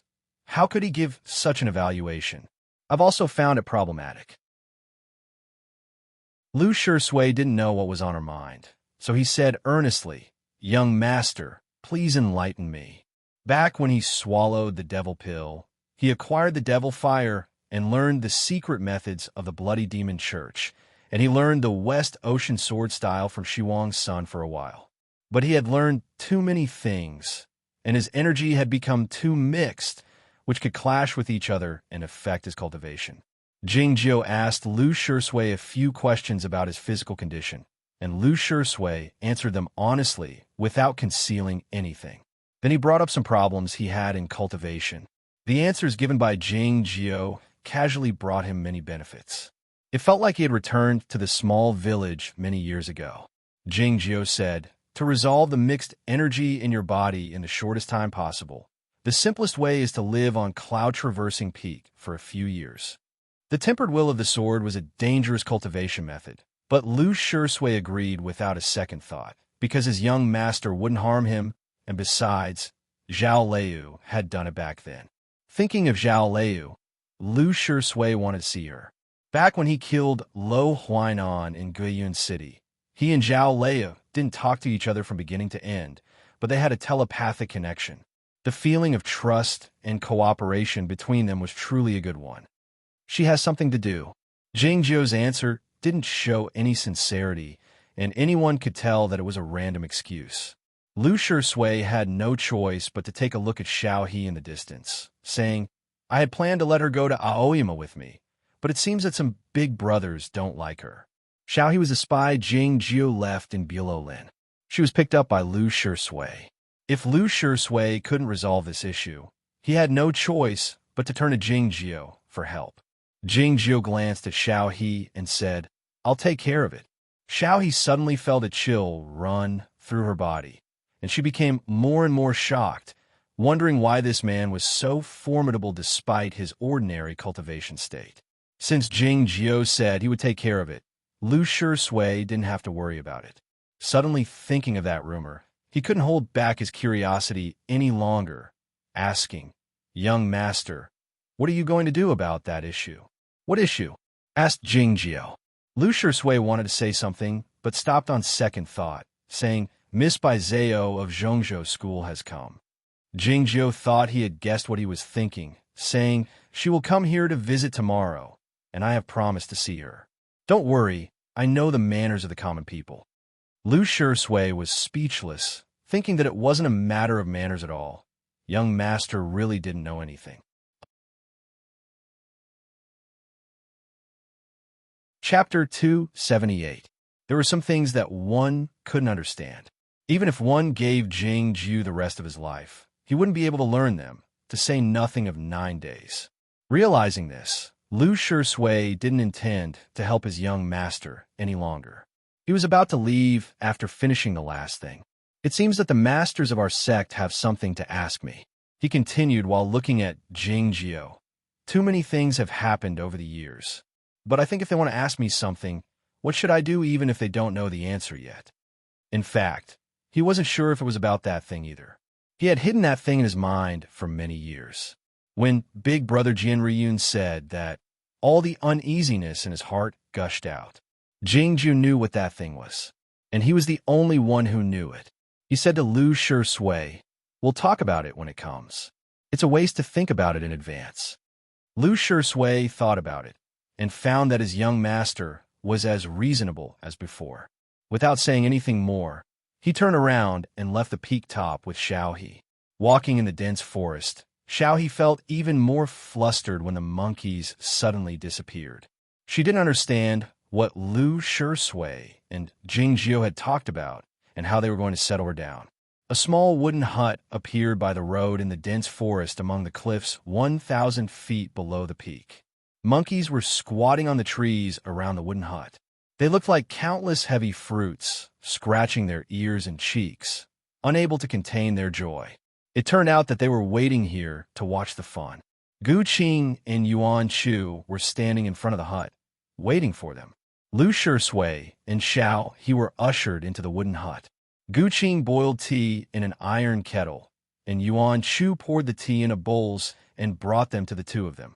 The hot mist lingered in the air, stirred by the gentle breeze. The monkeys and birds couldn't be heard. The mountain residence was indeed full of fairy energy. Gu Qing introduced. He is Yuan Chu, learning sword work from the Peak Master. You should have met him at the South Pine Pavilion. Yuan Chu stood up and bowed, saying, "Greetings, big brother Lu." Lu Shui introduced. She is Xiao He. You should have heard of her. Gu Qing smiled and said, "Who doesn't know Xiao He from Ming City? I didn't know you were coming to Aoyama." Xiao He smiled without saying a word. She was very dignified and quiet. Lu Shui had known Gu Qing before. The former sword boy of Liangwang Peak was now the first disciple of Shima Peak. When Gu Qing was talking to Xiao He, his bearing was calm and tranquil, which was very admirable. Looking at this scene, Lu Shui suddenly thought of what Bai Zhao had said in the Shi Jian Pavilion, and his eyes fell on the iron kettle. The iron kettle was placed on the small clay stove, letting out a low snoring sound, like a cat sighing about how good life was. If he had left the South Pine Pavilion 2 years later, he would have been the one brewing tea for young master at the Shima Peak. Lu Shui thought silently, and then he was awakened by Gu Qing's question. Gu Qing asked, "Big brother, how are you going to settle Xiao He?"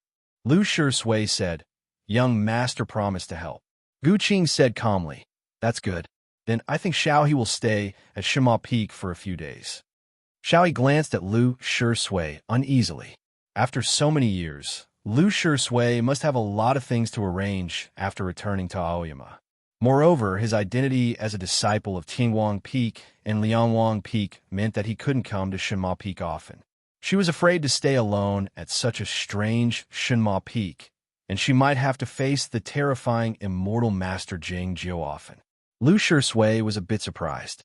Looking at Gu Qing's eyes, he vaguely guessed something, so he said without hesitation, "Then I'll have to trouble you."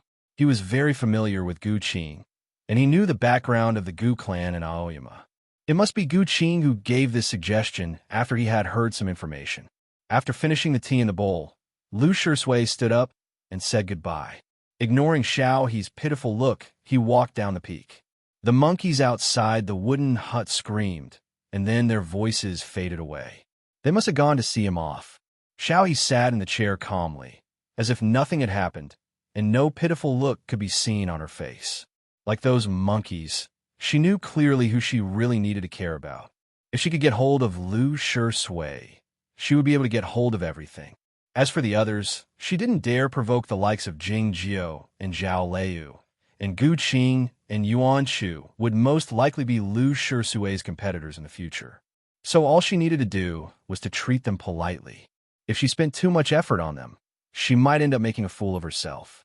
Gu Qing showed an appreciative expression in his eyes while looking at her, but he shook his head a moment later, feeling a bit regretful. "Immortal Master Gu, what can I do for you?" Xiao He asked with a faint smile. Gu Qing said, "I met a member of your tribe in the royal palace of Zhaoga City back then. Her cultivation state was much higher than yours, though not necessarily higher than yours." Xiao He, of course, knew who the member of her tribe in the royal palace of Zhaoga City was. For the demon vixens, royal concubine who was the most admired person.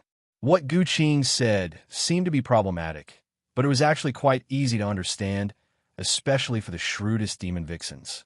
The former cultivation state referred to the cultivation state and the ability to kill people, and the latter referred to the true ability of the demon vixens. Xiao He felt a bit dissatisfied, but her expression didn't change. She said nonchalantly, "The royal concubine has won the favor of the emperor and given birth to a prince. How can I compare to her fate?" In other words, she attributed all the achievements of royal concubine to her luck. Gu Qing thought that no one knew whether the prince brought good luck or bad luck to her, but he wouldn't tell Xiao He about it in detail. All he did was remind her, the most important thing for the royal concubine to win the favor of the emperor is truth. Hearing this, Xiao He was taken aback for a moment, and then suddenly said, "The tea you brewed is not right." It was Gu Qing's turn to be taken aback. He had brewed tea on Xinma Peak for many years. Though he didn't do it too often, Jing Jiao and Zhao Liu had never said anything bad about it. He looked at Yuan Shu in an attempt to get an objective evaluation. Yuan Shu said after some hesitation, "It seems that the two masters don't know about this." The meaning of this statement was clear. Xiao He continued, "How can the iron kettle of the Dongyi Taoist sect be used to boil Maojian tea? It's better to use it to braise meat." Yuan Shu said after some hesitation, "Young lady, seeking truth doesn't mean saying everything. It means not telling lies or not speaking at all." Guan Anshan and the others had been waiting at the foot of Xinma Peak. They were surprised to find that Xiao He didn't come down with Lu Shui. Jian Rian arched his eyebrows, but didn't say anything. "Let's go to Qingguang Peak first," Guan Anshan said. Lu Shui asked, "Are we going to see the immortal sect master?" Guan Anshan said, "My master is having a talk with a distinguished guest from the Zhongzhou school today. Senior Master Bai has been waiting for you." Lu Shui fell silent. Guan Anshan knew what he was thinking about, and said comfortingly, "Senior Master Bai didn't know the inside story back then, so he treated you so cruelly. He felt sorry for what happened, and he will treat you with care." Bai Rujing was an elder of Qingguang Peak in the Broken Sea State, and he was the master of Lu Shui. But too many things had happened later. Lu Shui looked at Jian Ruyun and said, "Didn't fourth big brother say that he had something to ask me?" "Like I said, those are trivial matters," Gu Han said while patting his shoulder. Gu Han patted his shoulder and said, "No matter what, Uncle Master Bai is still your master." In a quiet manor cave on Qingguang Peak, there were many green bamboos outside. Many years had passed, and the green bamboos were no longer the same as before. The wild bamboos were indeed full of vitality. The green bamboos grew in a messy way. It was evident that nobody had taken care of them. Guan Anshan and the others stood outside the manor cave, waiting. Looking at the green bamboos all around them, they felt a bit sentimental. A fierce quarrel suddenly broke out in the manor cave. Chapter 279. Hearing the quarrel coming from the manor cave, Guan Anshan and others felt uneasy and confused. Elder Bai Rujing was a grand cultivator in the state of Broken Sea. He had a cold temperament and a quiet Taoist heart. What did Lu Shui say to make him so angry? In their eyes, Bai Rujing didn't treat Lu Shui very well. Even if Lu Shui did eat the monster pill, he wouldn't be so heartless. But as Gu Han said, the master was the master after all. Lu Shui walked out of the manor cave when the door of the manor cave was opened, accompanied by a crisp cracking sound. It was unclear what had broken into pieces. Guan Anshan and Gu Han went to greet him, their faces full of worry. Lu Shui shook his head and said nothing. Gu Han patted him on the shoulder and led him down the mountain. The sunlight was cut by the bamboo leaves, exposing Lu Shui's face. It was mottled and indifferent, but his expression was calm. The untended bamboos were the most natural. There were trees everywhere on Bihu Peak. There were pine trees, locust trees, ginkgo trees, and bamboos among the cliffs. Especially by the lake on the peak top, the bamboos formed an endless forest. When the wind blew, the bamboos rose and fell, just like the clear water in the lake.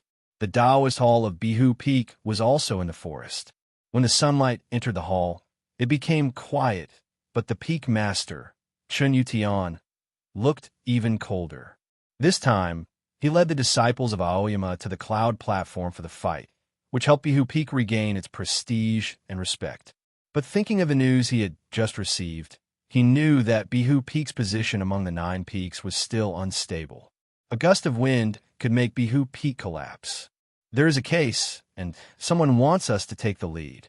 Chen Yutian looked at the old man sitting opposite him and said coldly, "What do you think, big brother?" The Bihu Peak elder vaguely guessed that the peak master was testing him, so he said calmly, Under such circumstances, we'd better keep a low profile. Hearing the answer he wanted, Chun Yu-tian still didn't relax. He stared into his eyes and asked, "But that case is related to Bihu Peak, so it's not easy to refuse." The elder's expression turned solemn, thinking that the only case related to Bihu Peak that was worthy of such attention was the death of the former Peak Lord, Lei Poyan. The problem was that the case was jointly handled by the immortal sect leader and the Sword Justice. Who would dare to reverse the verdict? "Which case are you talking about, Peak Master?" Chun Yu-tian said expressionlessly.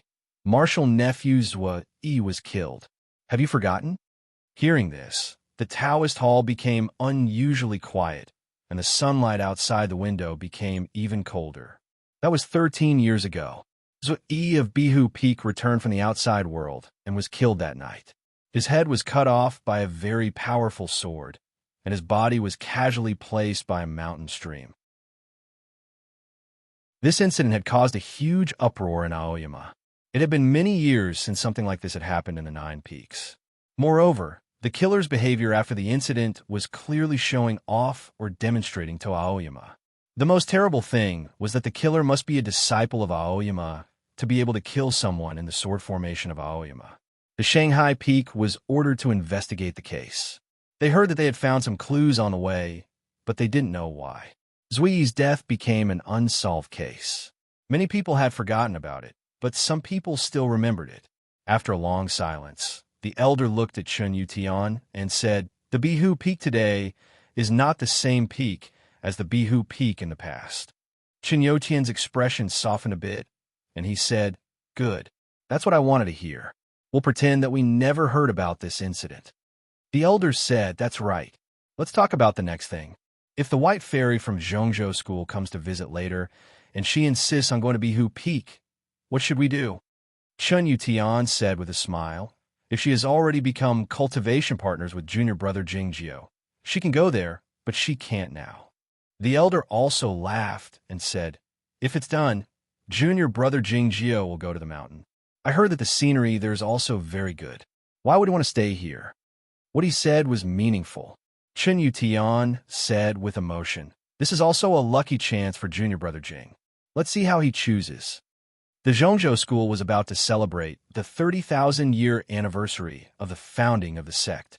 The purpose of this visit was to invite the important figures of the Aoyama sect. It would be best if they could invite a figure in the arrival of Heaven State. This great event would happen many years later. However, the higher the state of a cultivation practitioner was, the more often he would stay in seclusion. Since the Zhongzhou School wanted to invite the immortal head of the Aoyama sect, or the Sword Justice Yuan Qijing, they had to seize this opportunity now that they were not in seclusion. For such a great event, the Zhongzhou School didn't send an ordinary elder. It was Yu Qianmen, the Valley Master of the Qianyuan sect. This elder Yu was of the same generation as Elder Ren Qianzhu, who had appeared in Guiyun City years ago. But his position in the Cloud Dream Mountain was much more important. He was responsible for explaining the rules of the sect and presiding over rewards and punishments. His position was similar to that of the Sword Justice Yuan Qijing in the Nine Peaks of Aoyama. Besides, he was a swordsman in the Lianshu state, which was equal to the peak of the Broken Sea state in Aoyama. The Zhongzhou School seldom had dealings with the Aoyama sect. It was rare for such a big shot to show such obvious goodwill. The Aoyama sect treated him very well. Fang Jingtian, the master of the Shilai Peak, accompanied him all the way. The Sword Justice Yuan Qijing had met him more than 10 days ago.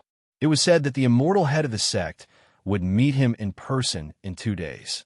Yu Qianmen was accompanied by more than 10 disciples of the Zhongzhou School. Bai Zhao was only one of them. The so-called marriage proposal was purely a rumor. She was the only daughter of the sect master of the Center sect, but she came all the way to Aoyama to propose marriage in person. It was truly shocking and inappropriate, and the Cloud Dream Mountain couldn't afford to lose face like this. As the saying goes, the wind from an empty cave is not without a reason. The rumor must have been spread because Yu Qianmen had mentioned it vaguely in a conversation with the important figures of the Aoyama sect, but it was somehow spread out. It seemed that someone was behind the rumor. If it were any other woman, she would feel extremely embarrassed and even return to the Cloud Dream Mountain out of humiliation. Yet, Bai Zhao behaved quite calmly, as if he hadn't heard of the rumor. Accompanied by the disciples of Liangwang Peak, he walked among the peaks of Aoyama, enjoying the sceneries different from those on the Cloud Dream Mountain and discussing different cultivation concepts. The disciples of all the peaks of Aoyama welcomed her. It was because she was very beautiful, weak, but not self-pitying, which made her attractive. Since the story told by Lo Huainan, the whole of Chaotian knew that she had a deep affection for Jingjiu. Jingjiu was their most respected and beloved young senior master at the moment. It was natural for them to feel honored for him. Or in other words, love me and my dog? Though the young senior master would go to the Cloud Dream Mountain after becoming cultivation partners with Bai Zhao, and Aoyama would lose an excellent and talented disciple, the young senior master would have the entire Zhongzhou school in the future. From the standpoint of the young senior master, they had no reason to object, and they believed that the immortal sect master and the sword justice had the same idea. The girls of Qingrong Peak didn't like Bai Zhao, and they even felt hostile toward him. In their eyes, the young senior master was so lazy that he wouldn't want to have a cultivation partner by himself. Even if he wanted to, he still had the young senior master aunt, and he wouldn't choose an outsider like him. As for the alliance of the orthodox sects, the cultivation practitioners were not the royal family. Would they send their princesses to the dark underground to form a marriage alliance with the underworld like the former imperial court had done 10,000 years ago? Regardless of what they thought, Bai Zhao went to the Shinma Peak the next morning. The morning fog had dispersed, and the cries of the monkeys were all quiet. The stony path was slightly damp, leading to the peak top. Different from when Lu Shui came to the peak top the day before, everybody was there today. Jingjiu, Zhao Leiyu, Gu Qing, Yuan Chu, and Xiao He.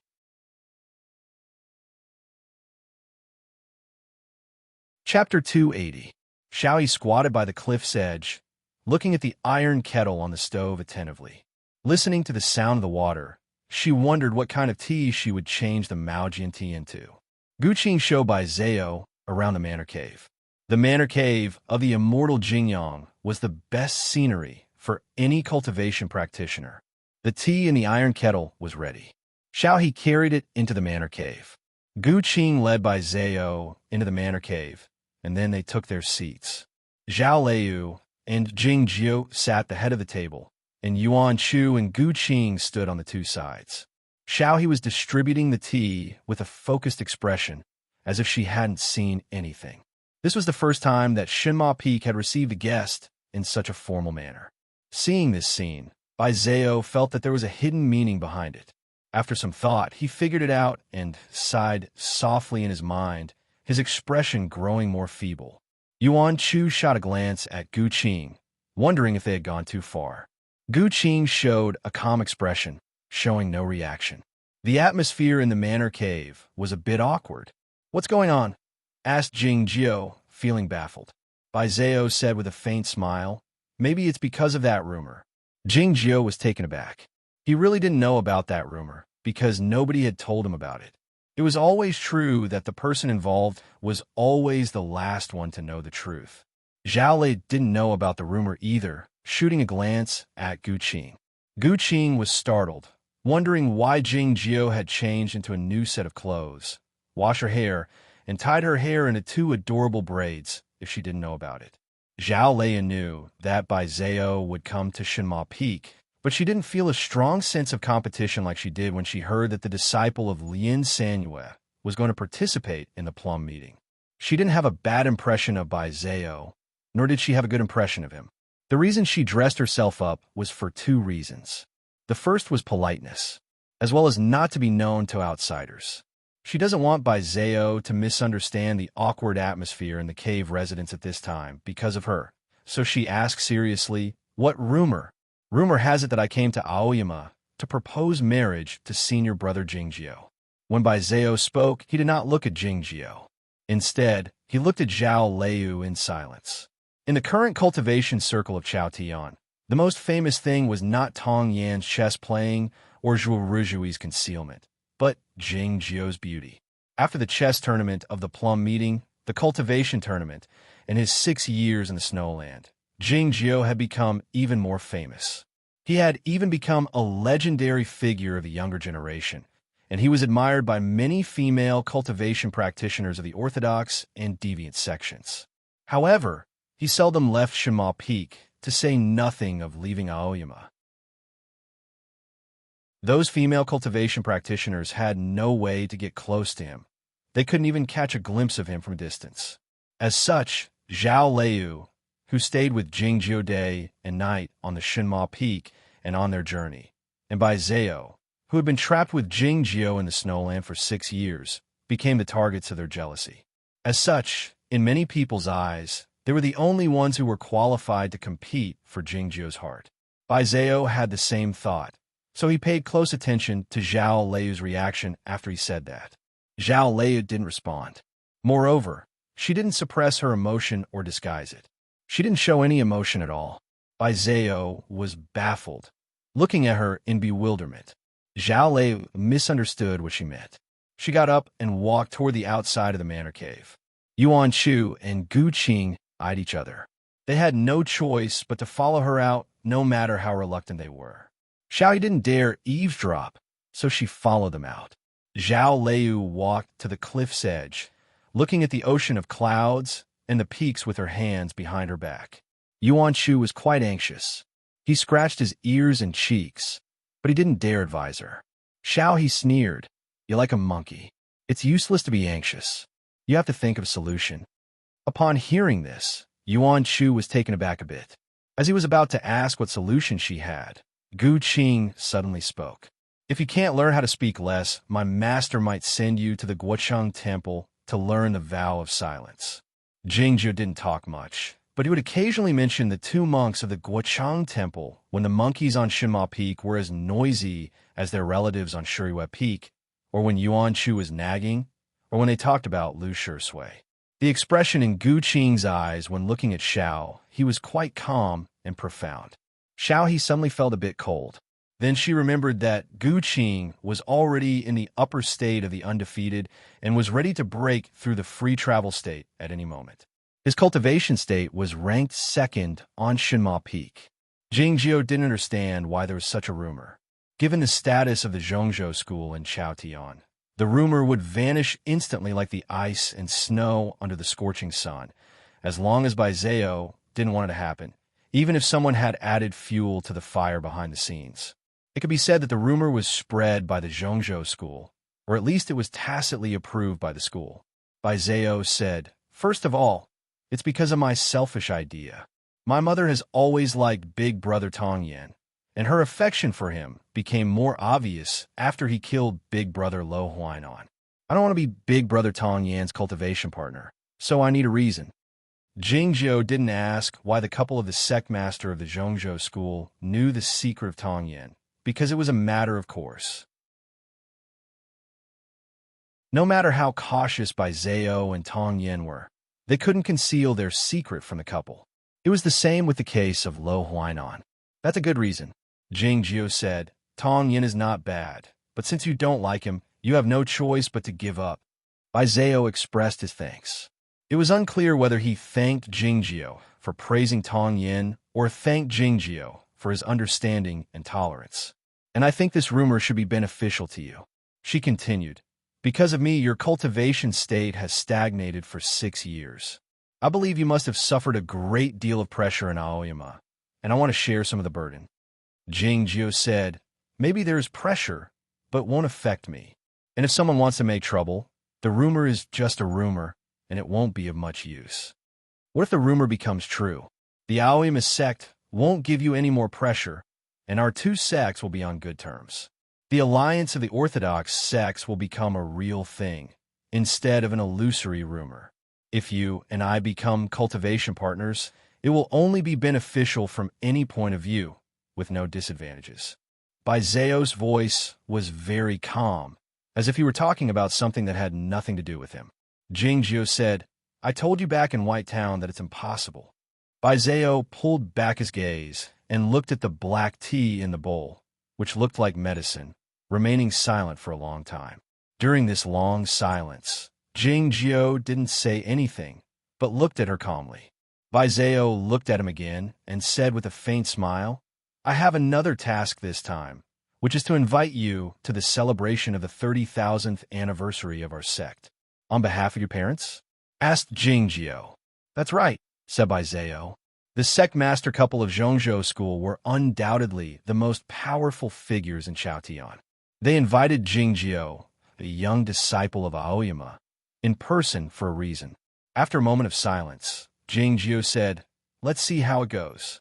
As Bai Zhao was about to get up and leave, she suddenly said, "A poet once wrote a poem about the feeling of the white clouds blowing on one's face. He used many descriptions, but he concluded that it was the feeling of the white clouds blowing on one's face. He wasn't a cultivation practitioner, so he couldn't feel it, but we can. As such, we don't need to write a poem to explain the feeling. We can just walk in the clouds." Jingjiu understood what she meant. After a moment of silence, he said, "The clouds will disperse.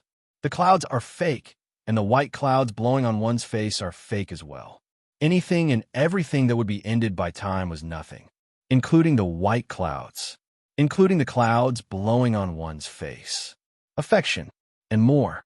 Bai Zhao walked out of the manor cave. Gu Qing and the others had already left. Zhao Liu stood by the cliff's edge, looking at the ocean of clouds with her hands folded behind her back. Bai Zhao walked to her side. A gust of wind suddenly rose in the mountain. The ocean of clouds rose and fell, overflowing the peak top and blowing on one's face. Zhao Liu said, "You have never competed with me, but with himself. Do you mean that he is too narcissistic?" asked Bai Zhao. Zhao Liu said, "No, it's because he believes that living is a personal matter."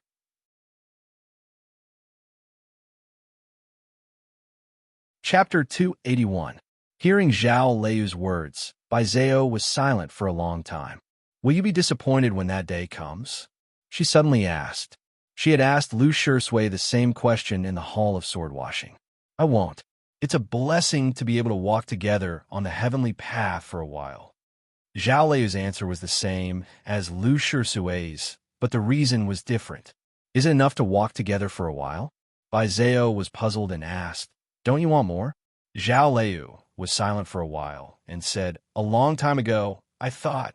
She remembered that when she and Jingjiu left the old plum garden, Jingjiu wanted to tell her his real identity, but she refused, because she didn't dare to know the answer. She didn't dare to think about it anymore. She didn't feel sad because of this, nor did she feel disappointed in herself. Looking at the approaching white clouds, she showed a sincere smile. Her dimples were shallow, and her black and white eyes were very attractive. What was there to be discontented with when they could cultivate together on the Shima Peak? If they really became cultivation partners and cultivated together, what would be the difference between them and now? It would just be more of a sexual affair. Back in Shangzhou City, I saw the love between a man and a woman. It was interesting, but not too interesting. It's not worth thinking too much about. There were many things she didn't say clearly in these 2 sentences. But Bai Zhao was the smartest person in the world, so he could understand or think clearly. He said softly, "It does make sense. If I could be like that, I would also be satisfied." Zhao Liu turned around and said to him, "Or you could consider coming to Aoyama." Bai Zhao smiled without saying anything. There was no bitterness in her smile, but her expression was a bit lonely. She was the future headmaster of the Zhongzhou School, or even the future leader of the Orthodox forces. She shouldered such a heavy responsibility. How could she leave as she wished? In fact, I still don't understand. Even if he has such an idea, why not try it? No matter who it is, it won't do any harm. Her voice was soft from the fog, but it was pleasant to hear. The clouds were a bit cold and damp. If one wasn't a cultivator, they would definitely feel uncomfortable. Her face was a little pale, not because she was injured, not because she was sad, but because she was congenitally deficient. After being trapped in the snowland for 6 years, she had practiced the ancient pearl scripture taught by Jingjiu. She had already made up a lot of the deficiency she had suffered since she was in her mother's womb, but it would still take some time for her to get rid of the root cause of her illness. The clouds fell on her beautiful and slightly pale face, ruffling a few strands of black hair. Like the willows on the embankment in the early morning, they passed through the mist and gently hung on the surface of the river. I feel sorry for her. He would not. Zhao Liu subconsciously reached out to touch her head to comfort her. When she was about to touch her head, she realized that it was inappropriate. She turned around and patted her shoulder gently. Physical contact between cultivators was extremely rare, especially for sword cultivators. Even standing close to each other would make them uncomfortable, let alone putting their arms around each other's shoulders. Bai Zhao looked at Zhao Liu in surprise. He didn't know what to say, so he took his leave. Gu Qing saw Bai Zhao off the mountain. Jing Jiu walked out of the manor cave. Looking at the clouds between the cliffs, he slightly raised his eyebrows, feeling somewhat displeased. Zhao Liu waved her sleeves, and a gust of wind arose. The clouds gradually dispersed, and the sunlight shone again. The peak became warm. Jing Jiu walked to the edge of the cliff, put down the bamboo chair, and lay down on it. He crossed his legs together, looking very comfortable. It only took up a small part of the space. Zhao Liu sat down sideways and said while looking at him, "She really likes you." Those schemes were just to dilute her shyness. After all, she came here on her own initiative. Jing Jiu said, "Repaying kindness, seeing illusions when you're desperate, loving beauty, admiring strength, and the so-called love are all illusions. But it's too troublesome to explain, so let's not talk about it." Zhao Liu said, "But if you become her cultivation companion, there will be no harm, only benefits." She knew that Jing Jiu had encountered some problems in his cultivation. It had nothing to do with being trapped in the snowland for 6 years. After he entered the state of the undefeated, his cultivation seemed to have slowed down a lot, and it seemed to have stagnated in the last 2 years. In her opinion, if Jing Jiu couldn't solve the problem, she certainly couldn't help him.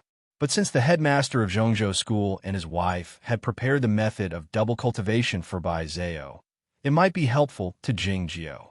Of course, the reason why she discussed this issue with Jing Jiu was that she was interested in this matter and wanted his advice. After coming to Aoyama, she quickly became the idol of the young disciples and won the respect and love of many of her peers. Apart from Gu Han of Liangwang Peak, there were many others who hoped to become her cultivation companion. It was not until she became the master of Shinma Peak that this kind of thing completely disappeared. Jing Jiu said, "Liking is a disadvantage." Zhao Liu didn't understand. If you like it, you won't be able to let it go. If you can't let it go, you won't be able to leave. Jing Jiu said, while looking into her eyes. For more than 10 years, his expression had never been as serious as it was at that moment.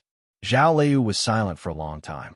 She was about to object when she heard what Jing Jiu said next. "And don't you think this kind of thing is troublesome?" She didn't know how to answer this question, so she stopped thinking about it and asked, "Does she have anything else?"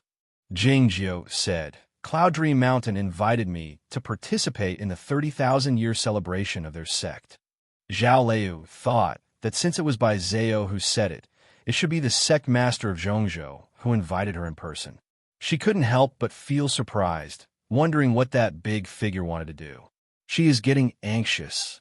Jing Jiu looked at the gradually sinking sea of clouds outside the cliff and showed a rare expression of emotion. Zhao Liu asked, "Who is anxious?" The end of time is an insurmountable line. Anxiety and uneasiness often come from this line. Jing Jiu pulled back his gaze and said to her, "It is those who are about to die who are anxious." Back in Zhaoga City, Jing Jiu had told Zhao Liu many things about the cultivation world and the mortal world, and they had talked about it once in a while over the years. Zhao Liu understood what he meant, her expression turning grave. Why did the immortal sect master of Aoyama not take Wen Nanshan as his personal disciple until a few decades ago? Did those disciples who were rumored to have died in the war against the Snowy Kingdom really exist? The The center sect master and his wife shouldn't be young. But why was their only daughter, Baizeo, still so young? There's a long gap between the two generations of the Aoyama sect, Zhongzhou school, and a few other major sections. In the past, Zhao Liu had thought that it was because the war against the Snowy Kingdom was too fierce. Later, she learned that it was the normal situation in the cultivation world after being told by Jingjiu. Any relationship in the world, be it the blood relationship or the inheritance, was a two-way relationship. In the words of the Zen sects, it was the cause and effect. In the words of the Tao sects, it was the fate of the mortal world. Cutting off the cause and effect and the mortal world was the most difficult thing in cultivation. If so, why didn't one have the cause and effect and mortal world from the very beginning? It was common for the cultivation practitioners to take on disciples and leave descendants because it was too difficult to ascend. For instance, the elders of the peaks of Aoyama would begin to take on disciples when they had reached the later state of the free travel. Those cultivation practitioners with outstanding talents and high cultivation states who still yearned for ascension would be more cautious in taking on disciples or leaving descendants. People like Zhao Liu and Jingjiu were few and far between. Why did so many talented disciples like Lo Huainan and Guo Nanshan appear in the cultivation sects in recent decades? It was because those truly powerful figures had also seen the end of their lives. The sect leader of Zhongzhou school and his wife had seen the end of their lives, so there were Lo Huainan, Tong Yin, and Baizeo. The couple invited Jingjiu to participate in the celebration a few years later for the sake of the future. The sect leader of Aoyama had seen the end of his life, so there were Guan Nanshan, Lin Wuji, and Zhuo Rizhui. What did he think about? What did Shui Yu nunnery's Gua Dong see when she traveled back and forth between the snowy white town and the desolate southwest? They were certain that they had no hope of ascending, so they left their cause and effect and mortal world to complete another form of the inheritance of life. Jingjiu stood up and walked to the edge of the cliff. He looked at the peak in the distance and said, "The problem is that when they made this choice, they admitted defeat." Zhao Liu suddenly felt very sad.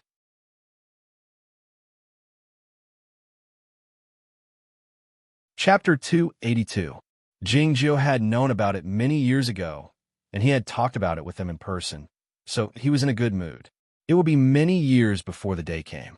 Zhao Liu walked to his side and looked at the highest peak in the ocean of clouds in the distance, asking in a low voice, "How long will it take?"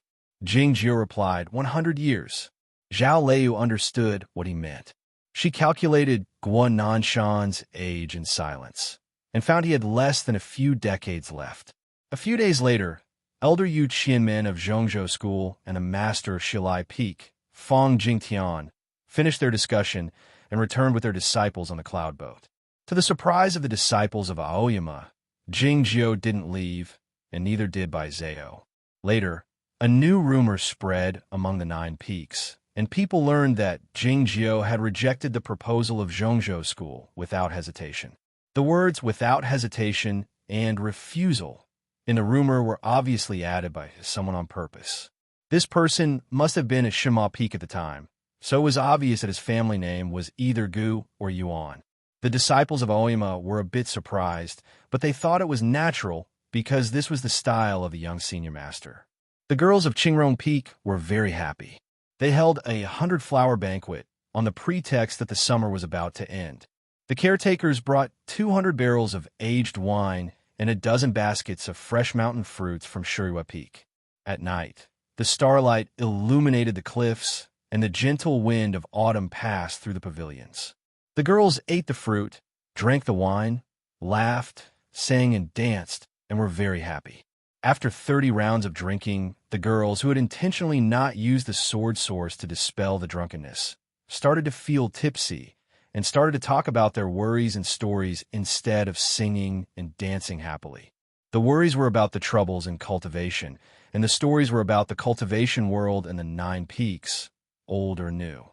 The main topic of their conversation was, of course, the matter between Jingjiu and Baizeo. thinking of Baizeo's seemingly calm, but actually somewhat lonely figure that day. For some reason, the previous joy gradually turned into loneliness. The pavilion gradually became silent. A female disciple who had drunk too much said with a blushing face, "It's really a heart full of affection, all in vain." A female disciple sighed and said, "Spring sunshine is always wasted." Another female disciple reminded, "Today is the autumn solstice." The female disciple said faintly, "Can you let down the beauty of autumn?" The air was filled with a sense of loss. They looked at the nearest mountain peak. Under the starlight, Shima Peak seemed even more desolate. Nan Wan was also drinking. She was on the top of Qingrong Peak, leaning against a huge rock as smooth as a mirror, with a flowering tree behind her. She was holding an alcohol jar with 2 fingers, her expression lazy. The starlight shone on her plump body and beautiful face, making her look exceptionally attractive. She was also looking at Shinma Peak, her eyes devoid of any emotion. "He's so heartless," she said nonchalantly, like his dead master of his. Shinma Peak was indeed desolate, no different from when the immortal Jingyang was here. The blooming flowers in spring, the fruits in autumn, the rainstorm in summer, and the heavy snow in winter couldn't change this peak, and it seemed that it had nothing to do with the people living here. If someone asked Jing Jiao and Zhao Liu, they would say that since the great formation of Aoyama existed, there shouldn't be any spring, summer, autumn, and winter, so there was no need for them to do anything unnecessary. They were talking about Qingrong Peak. Qingrong Peak asked the great formation of Aoyama to open a gap at a few specific times every year to let in the spring wind, the summer rain, the autumn wind, and the winter snow. Jingzhou had no choice but to accept the winter snow. Zhao Liu preferred the spring rain because it would remind her of the eaves of Taichung Temple in Zhaoga City after being soaked by the spring rain, looking like an old dragon. In the Jing house, which could enjoy such a view, there was a wooden hut among the cliffs. It was built by Gu Qing and the monkeys when he stayed on Shinma Peak as a guest. Xiaohe lived in it now. It was unclear if this hut would become the official residence of Shinma Peak in the future. Gu Qing moved to the peak top. There were many rooms in the Manor Cave, and there were many rooms in the Taoist Hall outside. However, Yuan Chu had many questions about cultivation that he wanted to ask, so he asked Jingzhou to be his neighbor. Besides that, Shinma Peak didn't seem to have changed at all, but the lack of change was a problem. Lu Shui had returned to Aoyama, but he hadn't been here for many days. Gu Qing thought something must have happened. Jingzhou learned what had happened the other day when the monkeys brought the information back to the clan from the foot of the mountain. As the person who had contributed the most to the elimination of Bulo Lin, Lu Shui should have been rewarded, but for some reason, the reward hadn't been given yet. Lu Shui had encountered some difficulties in trying to keep Xiaohe in Aoyama. The elder Mo Qi of Tingguang Peak had written a letter in person, and Guanan Shan had accompanied him for many days, but it was all in vain. Most importantly, someone had been investigating Lu Shui in secret. Duan Liantian of Shangda Peak had suddenly left Aoyama, which made some people feel it was a bit strange. Guanan Shan, who had a mild temperament, was a bit angry and had a heated argument with the Shilai Peak. The Aoyama sect carried out the sect rules and rewarded and punished the disciples in Shangda Peak, but all the human affairs had to go through Shilai Peak. Human affairs were everything. The 2 things related to Lu Shui hadn't been done because they were stopped by Shilai Peak. Shilai Peak, which had kept a low profile for more than 200 years, suddenly showed its edge through the confrontation with Tianguang Peak. People in Aoyama finally remembered that the seemingly ordinary master of Shilai Peak, Fang Jingtian, was the undisputed 3rd most powerful person in Aoyama's sect. Gu Qing didn't know why Fang Jingtian did this, but he suddenly remembered that the whole Shinma Peak was on guard against a formidable enemy, not the one with Baizeo. At that time, he and Yuan Chu had guessed that the powerful man hiding in the clouds should be a master in Aoyama. Could that person be Fang Jingtian? Gu Qing was a little worried. He couldn't stand it anymore. He walked to the edge of the cliff and said to Jingjiu, "Master, I think you should know about this." Jingjiu looked at the sand in the porcelain plate and said without raising his head, "I know." Gu Qing was taken aback, thinking that this wasn't what he meant. At the top of Shilai Peak, Lu Shui turned around and left in silence. He still couldn't get anything today. Fang Jingtian didn't even want to see him. The disciple of Shilai Peak sent him to the edge of the cliff. He looked back at the tightly shut door of the Taoist temple in confusion. In the depths of the temple, Fang Jingtian looked out of the window with his hands behind his back. The mountain wind blew in. His silver eyebrows fluttered. His sage-like demeanor, unfathomable. He didn't look like his usual self anymore. He didn't need to hide when no one was around. He made up his mind. He leapt into the air and walked to the window, falling down with the wind like the first leaf in early autumn. Behind the Taoist temple of Shilai Peak was a precipitous stone wall with thick clouds and fog at the bottom. Fang Jingtian fell into the clouds and fog. There was a stone beam in the clouds and fog. Few people knew that this stone beam connected Shilai Peak and Shirua Peak. The stone beam was still surrounded by clouds and fog, so deep that one couldn't see the bottom. A faint energy was exuding from the clouds and fog. The energy wasn't very powerful, but it had a very eerie and mysterious feeling. Even a disciple in the state of undefeated would be swallowed by the energy when he rode his sword in this patch of clouds and fog, and he would fall down and die. Fang Jingtian's silvery eyebrows fluttered slightly, and the clouds and fog dispersed a little, exposing the ground of the stone beam. A dozen marks were scattered on the ground of the stone beam, as if they were made up of bamboo leaves. They seemed to be random, but they were actually leading to a certain place. Fang Jingtian's line of sight followed the marks of the bamboo leaves and eventually stopped at a certain place. A dark shadow could be vaguely seen in the clouds and fog there. If there isn't one, then what about two? Fang Jingtian said while looking at that place. Lei Poyan had been shouting this before he died. He shouted it in the sword jail, and he was still shouting it after he escaped. The clouds and fog in that place suddenly began to move rapidly. The dark shadow didn't show itself, but it was obvious that he was paying close attention to this matter.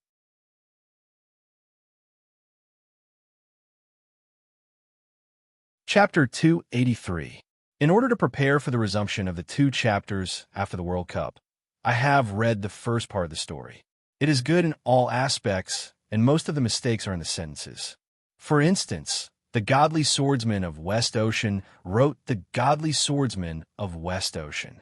The real problem is in the plot. Gu Qing and Yuan Chu learned from Jingjiu that Fang Jingtian had a murderous intent when they were in White Town.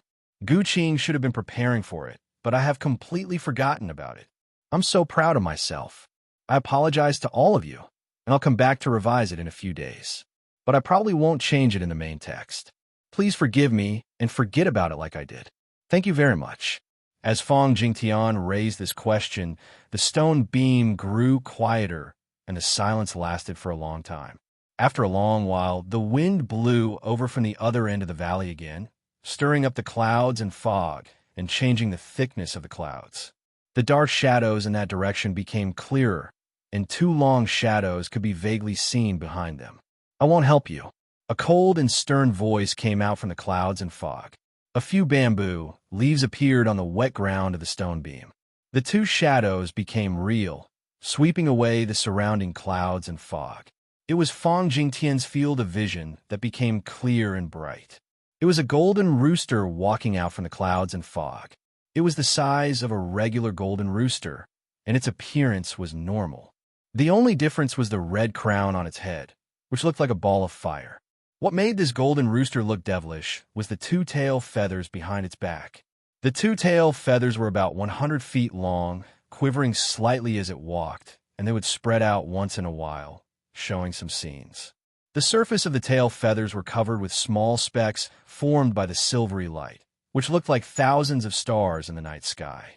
If one looked at them for a long time, one would feel that those small silver specks were like the secret realm of singing spring that had been shrunk many times, leading to a bottomless abyss. The most peculiar part was that this golden rooster could talk. It meant that it could think and talk like a human being, not like a parrot or a myna. In the cultivation world, there were many famous divine beasts that possessed spirituality and wisdom that were not inferior to that of powerful cultivators. However, very few divine beasts could speak. They usually communicated with humans through their divine senses. The unicorn in the Zhongzhou school and the white snake in Ozawa couldn't speak either. The white ghost and the round turtle in Aoyama couldn't speak either, and the dead dog couldn't even make sound. This golden pheasant was truly bewitching. It was the demon chicken. He was the divine guardian animal that the disciples of Aoyama held in awe and veneration, the master dark phoenix.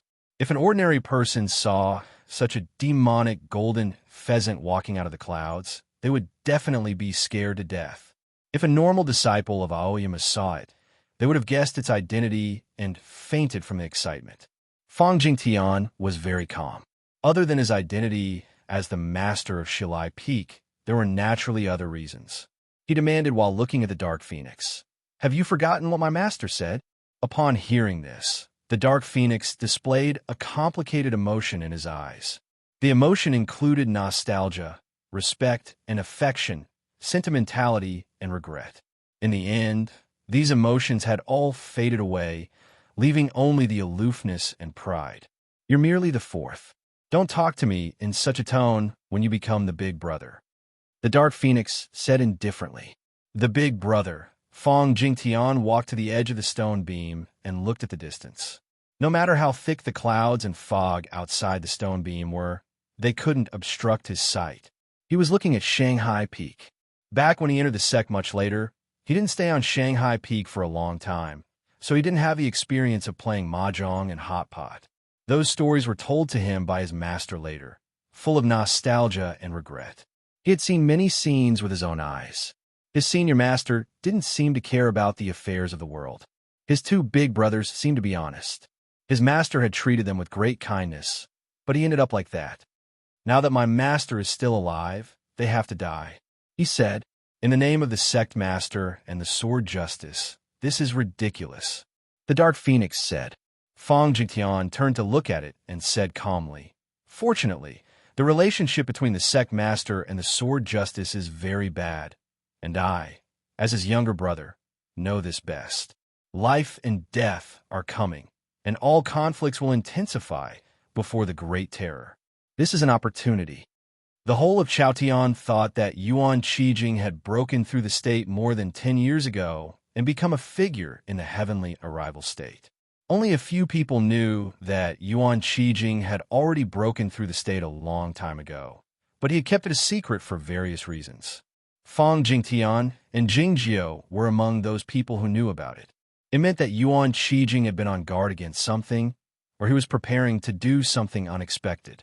Either way, it was a good thing for Fang Jingtian. Yet, it was a pity that Yuan Qijing had given up the idea in the end and demonstrated his heavenly arrival state to all of Chaotian. Judging from the timing, it should have something to do with Jingjiu's arrival in Aoyama. "Whom are you going to help?" the dark phoenix asked. Fang Jingtian said, "The whole of Aoyama knows that Big Brother has always disliked Senior Master." It was true. Even the regular disciples of Aoyama knew that the sword justice, Yuan Qijing, would sneer at the mention of the immortal Jingyang, showing extreme dissatisfaction and disgust. Among the principal guards of Aoyama, I've always been the smartest one. It's because I've never had any illusions in my long life, save for what your master told me. The dark phoenix continued sternly while looking at him. "Illusions are the most harmful. You've placed all your hopes on them. It's no different from courting death. Have you ever wondered how my master escaped from the sword jail?" Fang Jingtian pressed. After a long moment of silence, the dark phoenix said, "If you can't prove it, everything will be meaningless." "What do you want me to prove?" asked Fang Jingtian. "Whether he is the immortal Jingyang or not." The dark phoenix went on calmly. "If he is, I won't strike him. I didn't expect you to be so afraid of Senior Master. Is it because he has your life board?" Fang Jingtian went on. But I remember my master said that he had already taken out your spiritual soul from the life board before he struck you. I'm of course afraid of Jingyang, but it has nothing to do with the life board. The dark phoenix strolled to the edge of the stone beam and stood by Jingjiu's side, the feathers of his tail reaching the clouds and fog behind. Looking at the distant Shinma Peak, the dark phoenix said, "He has even plotted against your master back then. How can I dare harm such a formidable person?" Fong Jingtian said, "Even if he really is senior master, what's there to be afraid of with such a low state?" The dark phoenix said, "Though he is still in the middle state of the undefeated, and he hasn't advanced in recent years, lying there and bathing in the sun like an idiot, White Ghost behaved himself in the bosom of that little girl." "Why?" Fong Jingtian raised his silvery eyebrows slightly. During the Battle of the Cloud Platform, his two big brothers went to the West Ocean to intimidate the powerful enemies. If the Dark Phoenix hadn't warned him, he would have followed his original plan and landed on the top of Shinma Peak to kill that young man. In that case, no matter who he was, everything would come to an end. Unexpectedly, White Ghost was on the top of Shinma Peak. Among us, Lu Ada is the most cautious, timid and sensitive, and the cruelest and most murderous. If he hadn't ascertained something, he wouldn't have behaved so obediently. The Dark Phoenix turned around and strolled toward the clouds and fog, saying, "So you have to prove to me that he is not Jingyang." Looking at the dark figure disappearing into the clouds and fog, Fong Jingtian said after a long moment of silence, "Okay." Finding out Jingjiu's origin was what he intended to do anyway. After he received the news from his master a few days ago, this matter had become a top priority. "Have you heard about what happened on Shilai Peak?" asked Zhao Leu. Looking at the small green bamboo board in his hand, Jingjiu said, "I'm a bit surprised." Zhao Leu knew that there was a picture of a golden rooster on the small bamboo board. It was Fong Jingtian who was surprised about Jingjiu. Back when Fong Jingtian came to the Shinma Peak, he didn't strike, because he must have known that Ada was here. Normally, Fong Jingtian would stay dormant for a while, but it was unexpected that he would make a move so soon. Couldn't he see that he had no chance at all?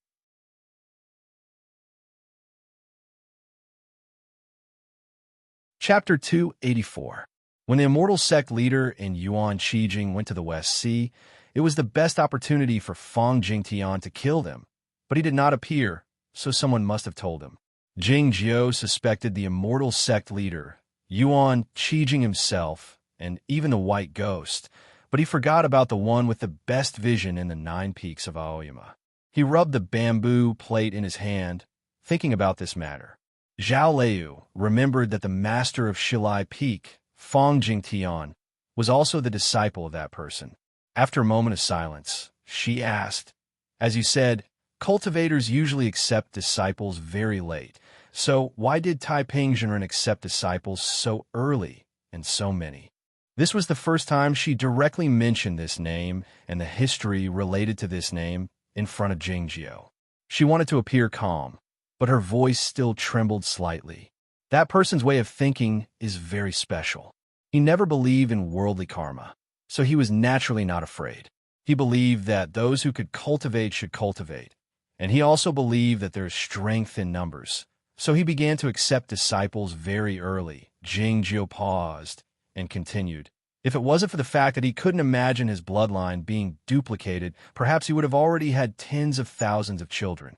Zhao Leu could not understand, thinking that Taiping Zhenren's way of thinking was too strange. This was because Jingjiu did not tell her all of Taiping's thoughts, or else Zhao Leu would not find it strange, but would feel extreme fear. Just like Jingjiu at this time, even though hundreds of years had passed, he still felt extremely cold when he thought of Taiping's thoughts again.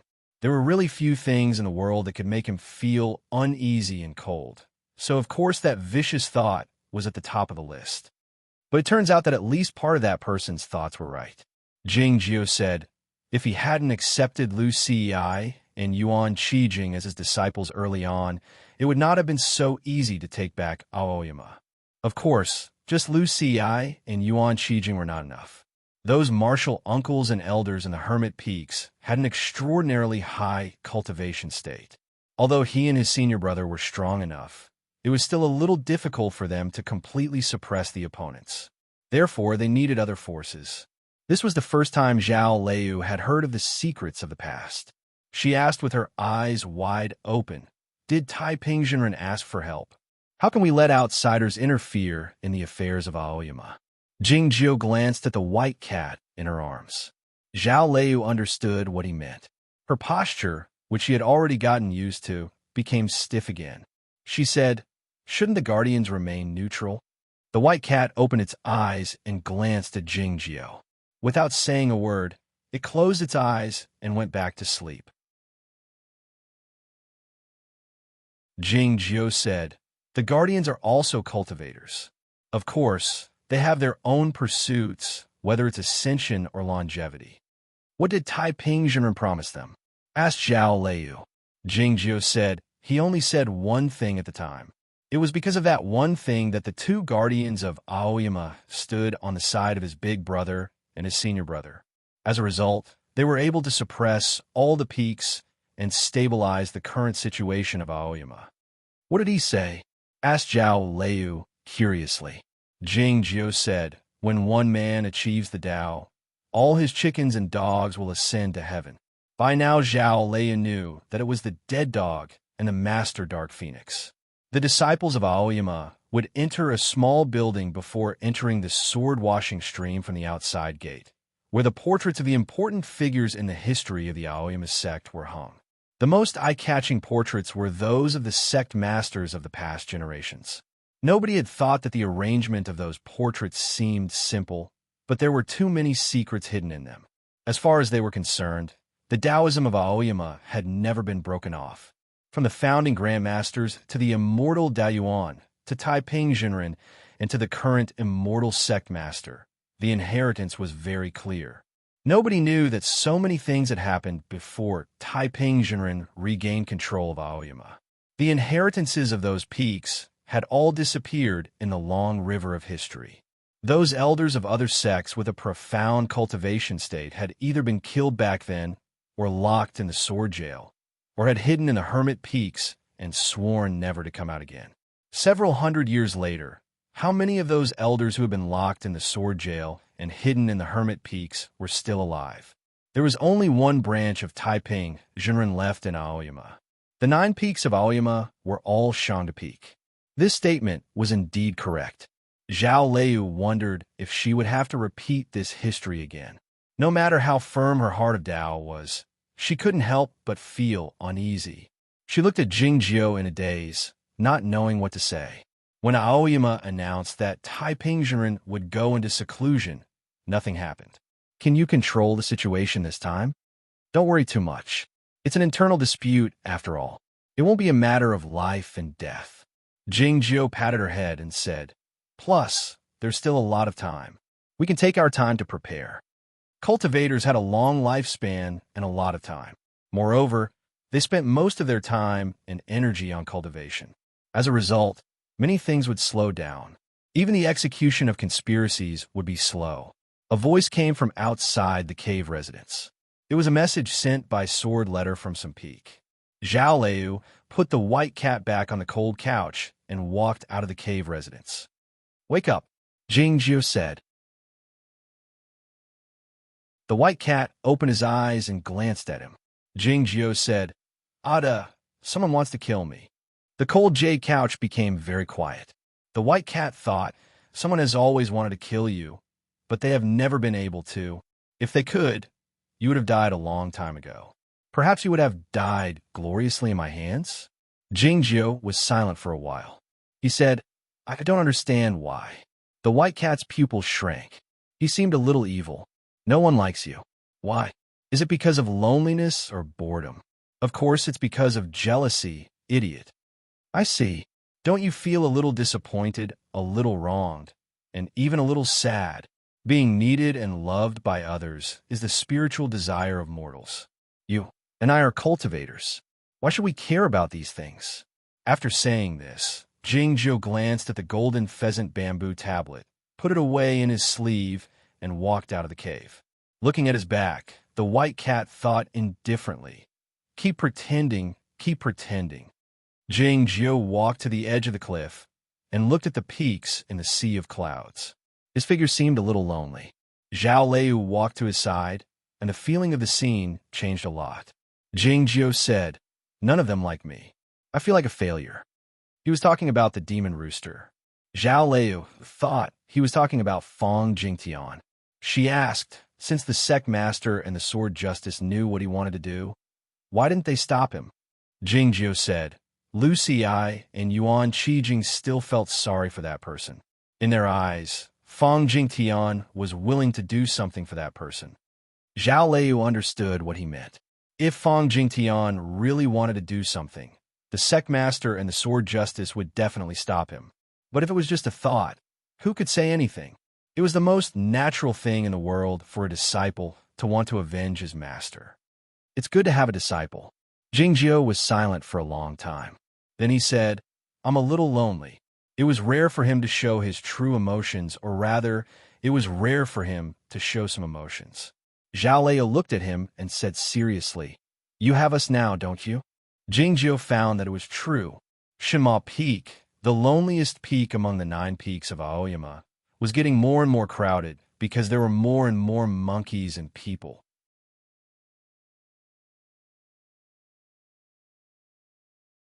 Chapter 285. In yesterday's chapter, Jing Jiu rarely revealed his emotions. Actually, I was also very emotional when I wrote it. If I were to look at it from his point of view, that feeling of loneliness was indeed very **ed up. It's been a long time since I've published a single chapter, apart from taking a leave of absence. It's the middle of the night, and it's extremely rare for me to want to chat with everyone. My World Cup ended 10 minutes ago. It should end this year. For years have also ended. Actually, the history of watching football over the years has constantly told me a fact, that football is round. This seemingly old-fashioned saying is actually very sad. In this world, you will never be rewarded just because you put in hard work, and you will never win just because you are excellent. Then, how do you evaluate a person or a matter? I don't know. I only know that there's really no answer to this. Occasionally, some readers will talk about my change in mentality in the comments. Of course, I admit this. It has nothing to do with age, but it also has something to do with it. Because age is the arrow of time. As it extends forward, there will always be more things. It doesn't matter if those things are what you want to encounter or not, but they are there. Your mentality will naturally change. Don't talk about self-control, resolution, hard work, or anything else. Because when we can't even find a standard to evaluate, it's meaningless to do so. Then, we can only say for now, it's good to do what we like and be happy. We have to enjoy ourselves, whether it's pleasure or work. When I write a book, I still have to write what I want to write, just like how I write about the Tao. If you can also like it, of course, that's the best. In order to achieve this goal, I will control myself, resolve, and then work hard. I will continue to write double chapters next Monday until the day I accompany my wife and family on a trip.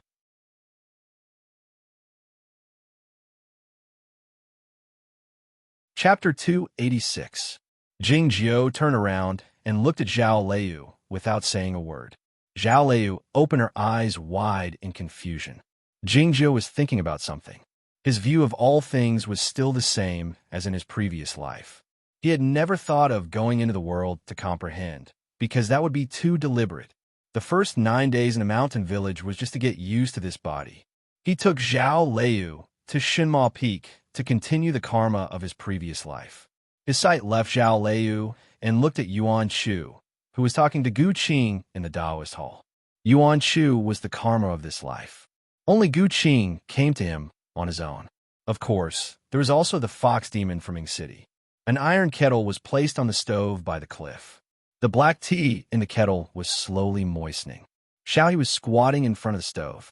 Her hair was wet with sweat and stuck to her cheeks. She looked very beautiful. Looking at her, Jing Jiu thought of Lu Shui. Lu Shui and Zhao Liu were both the continuation of the previous life. Just like Zhao Liu, they were also out of his expectations. Both of them, with natural Tao quality, didn't want to cultivate quietly in Aoyama. Instead, they wanted to investigate old cases and become undercover agents. Jingjiu really didn't know what these little guys were thinking. Zhao Liu was finally turned back to the right path by him. She didn't continue to waste her life investigating the ascension. But Lu Shui was still walking on the path he had chosen. No one knew how much trouble he would encounter in the future. Lu Shui was already in a lot of trouble. It was not about Shilai Peak, but about cultivation. Lu Shui's swordsmanship in Aoyama was once destroyed. He was reborn with the help of the demon pill and the secret methods of the Bloody Demon sect. Later, he learned the Foggy Island swordsmanship from Shi Wang's son for several years. These were the most profound Dao techniques in the world, but the problem was that the systems were completely different. Good and evil were different paths, and it was impossible for them to exist at the same time. Right now, Lu Shui's level was still low, so he could not feel the drawbacks for the time being. He would even appear to be much stronger than cultivators of the same level. However, as he cultivated for longer and his level increased, something would happen one day. At that time, these few different Dao arts would clash with each other. In the best-case scenario, his meridians would be severed, and he might even be directly annihilated. That day, Jingjiu said that if Lu Shui went to Yunxing Peak to practice the tempered body of sword will, he might be able to solve this problem. But he didn't want Lu Shui to overthink it. If Lu Shui's current state was a little lower, the sword peak might really help him start over. But now it was a little too late. In all of Chaotian, there are only 5 places that could solve the problem of Lu Shui's cultivation. The Cloud Dream Mountain was unwilling to let the unicorn do it, and the Taichung Temple in Zhaoga City had a more important purpose. He was not familiar with Yamatsai, so there were only 2 places left. Now that Fang Jingtian made a fuss with the issue of Zui Yi, it was a good opportunity to send Lu Shui there. With this thought in mind, Jingjiu turned to Zhao Liu and asked, "What's the matter with the sword letter?" Zhao Liu said, "The elder Mo Qi of Tingguang Peak wants to hold a peak meeting, and he wants the approval of all the peaks." The cultivation practitioners spent most of their time cultivating behind closed doors, so they had no interest in holding meetings. The peak meeting was the highest level meeting in Aoyama, and the matters to be discussed must be important.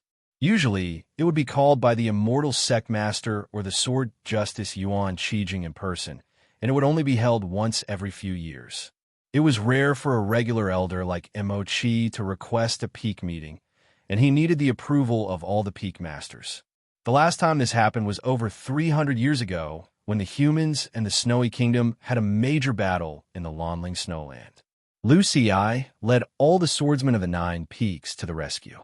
The underworld master learned some secrets from the curtain rollers, and he took the opportunity to sneak into Aoyama with his subordinates in an attempt to rescue that person. But many of them were killed by the immortal Jingyang. Afterward, an elder of Shanghai Peak proposed to hold a peak meeting.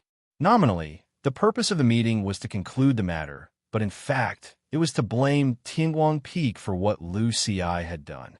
Mo Qi requested to hold a peak meeting in the name of discussing the aftermath of the incident of Bulo Lin, but everybody knew that it was actually about Lu Shui. Was the target of Tingguang Peak then the Shilai Peak?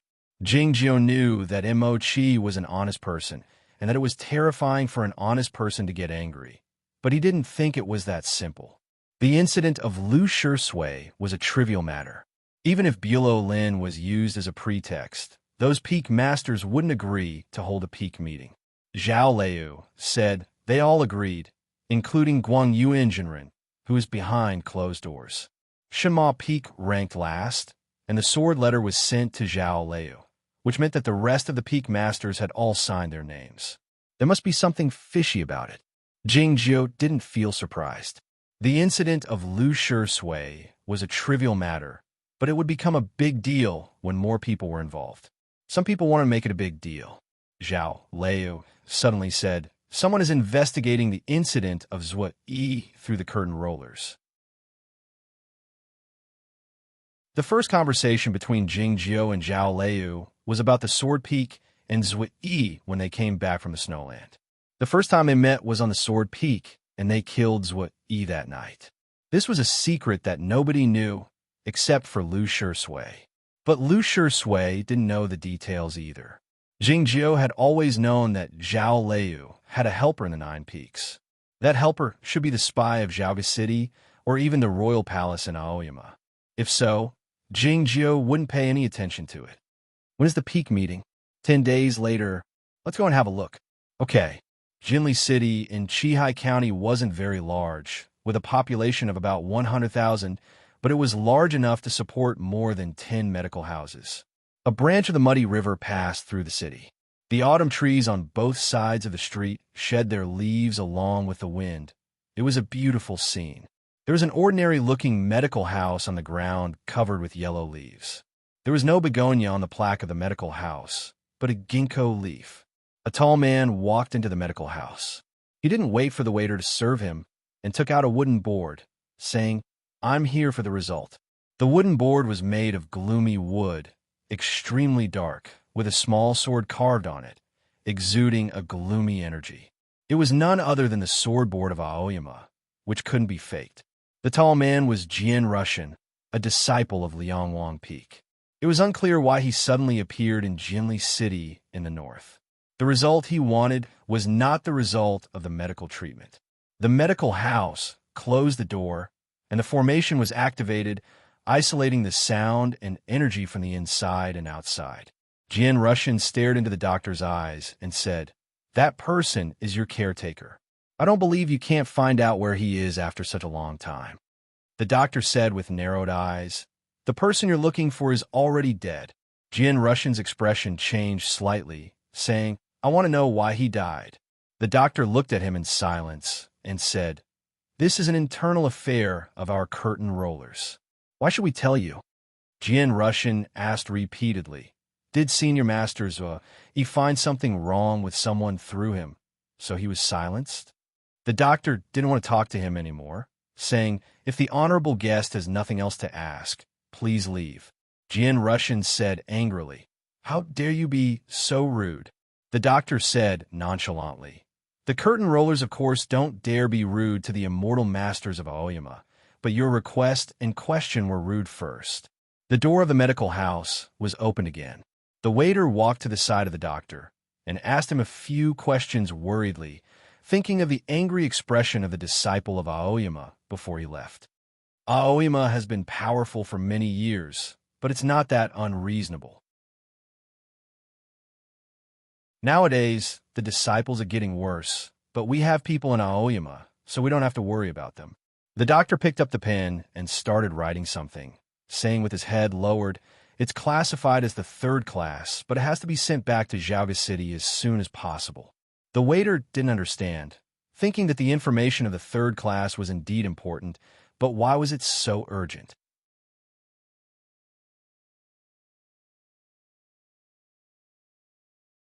Chapter 287.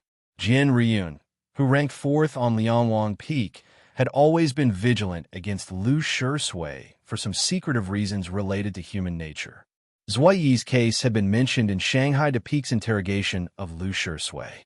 Most people had forgotten about it after more than 10 years, but he remembered it clearly. Through his connections in the clan, he found out that Zhuai had visited the curtain rollers before his death. So he had an old friend in the curtain rollers, and Shinma Peak seemed to have investigated that person as well. This made him more determined to investigate the case. Fearing that someone in Aoyama would cover for Shinma Peak, he didn't tell anyone about it and planned to do it himself. His whereabouts were too conspicuous, so in the end, this matter fell to his biological brother, Jian Russian. Jian Ruishan's ranking in Liangwang Peak was quite ordinary, at least in Aoyama. He didn't alert anyone when he left and followed the clues to Jinli City. Though he didn't get any results from the curtain rollers, he could at least confirm that the curtain rollers were also covering something, which was enough for him. He thought he had figured out everything, so he was a bit nervous and couldn't even breathe steadily. He was in a quiet, ruined temple with a bonfire burning in the middle. He could only hear the sound of his own breathing. His breathing was as heavy as a mountain, and he felt his shoulders were a bit heavy, which was the responsibility of a disciple of Aoyama. The bonfire fell on his face, changing between light and dark, making his expression even more solemn. Jing Jiao had hired a killer. Neither Jian Ryun nor he had ever thought that senior Uncle Zui of Bihu Peak was killed by Lu Shui. It was because Lu Shui hadn't been in the intersect for a long time, and his cultivation state was still very low. Besides, he was very clean and honest at that time, so he should have been covering for someone. As for who that person was, it was easy to guess. They didn't think that Jing Jiao did it himself, because Jing Jiao's cultivation state was also very low at that time, and he couldn't kill Zui of the undefeated state. He must have hired a killer, but how he could bring that assassin into Aoyama was something that neither Jian Ryun nor he could figure out. Having ascertained what had happened to the curtain rollers, Jing Jiao could ride his sword and fly back to the south, but the current evidence was not enough to charge Lu Shui. As such, Jing Jiao decided to find a friend of his at the Mirror Sect and continue the investigation. Thinking of the relationship between Lu Shui and Shinma Peak, and the fact that Lu Shui had joined the Old Ones and killed Luo Huainan, Jian Russian felt this matter was too complicated. The more he thought about it, the more he felt a headache. He even felt dizzy and dizzy. If his eyesight wasn't dizzy, why would the bonfire in front of him turn into the eerie blue color? As Jian Rushan was thinking of this, he suddenly recalled the lessons he had learned after he entered Liangwang Peak and the details that his big brothers had warned him to remember in a stern voice. There was a kind of colorless fire in the world, but it would turn into a deep blue color if it encountered a real fire. Jian Rushan was extremely shocked, his face full of incredulity. He didn't dare hesitate and called out his flying sword, intending to ride it to leave. Unfortunately, it was too late. The flames of the bonfire rose up violently, reaching the roof and filling the whole ruined temple. The deep blue flames looked so violent, but the old beams on the roof and the tattered curtains in front of the Buddha statues weren't ignited. They were still intact. It seemed that the deep blue flames didn't have any real temperature. Soul fire! Jian Ruishan yelled sternly. The flying sword struck in all directions, the sword lights extremely dazzling. He was certain that the enemies were the devil men of the underworld, feeling extremely nervous. The underworld and the human world had been at peace for more than 200 years, and the devil men of the underworld were rarely seen. This was the first time he had encountered such a fight. The soul fire didn't have any temperature, but it was deadly for the cultivation practitioners in Chaotian, because it could contaminate and then devour the golden pill or sword pill of the cultivation practitioners. The worst part was that the soul fire was soundless and difficult to extinguish. When dealing with the soul fire of the devil men of the underworld, the cultivation practitioners would usually use the light of the magic treasures to suppress and purify the soul fire, or they would kill the body of the devil man of the underworld at the risk of being contaminated by a small amount of the soul fire. Jian Rushan was merely a regular disciple of Aoyama, without any magic treasures, and his sword work wasn't strong enough to extinguish the soul fire, so he could only hope that his flying sword could hit the devil man of the underworld. Yet, he had already figured out that this devil man of the underworld should be the projection of a powerful figure, and his body should be at the bottom of the abyss. So how could his flying sword hit him? As expected, the bright sword light traveled back and forth at a high speed, riddling the 3 walls of the ruined temple and even the forest outside the temple with thousands of holes. But the soul fire was still gushing out from the bonfire. Jian Ruishan yelled in despair, calling back his flying sword and slashing at the deep blue flames. The soul fire dissipated in the face of the sword wind, but the next moment it floated back again, falling toward his body like a transparent blue light shield. Jian Rushan gritted his teeth, sat down cross-legged, closed his eyes, and firmly guarded his Taoist heart. He covered his body with the sword gang to resist the invasion of the soul fire. The flying sword broke through the air, emitting a dazzling bright light in the night sky, sending out a signal for help. Sizzle, sizzle. The ruined temple was occupied by the horrible sound, which sounded like tens of thousands of silkworms gnawing on mulberry leaves, or like a soldering iron being slowly dipped into ice water. The deep blue soul fire kept falling, and the sword gang covering his body became thinner and thinner. It seemed that he was about to collapse. Jian Ruishan opened his eyes, which were full of despair and struggle. He was faced with two choices at the moment. He could withdraw the sword gang and force his way out of the ruined temple, or he could persist like this. But no matter which choice he made, it was a dead end. Only by practicing the natural sword body could he resist the soul fire directly with his body. After a moment's hesitation, everything was settled. The soul fire eroded his sword gang, fell on his clothes and face, and then drilled into his skin and flesh. Jian Ruishan screamed in agony. He could no longer guard his Taoist heart, and the soul fire eroded him even faster. In an instant, he was burned into a few wisps of green smoke and some residual ashes. A sword light broke through the night sky and landed in front of the temple, bringing with it a bone-piercing coldness. Light snowflakes fell from the sky.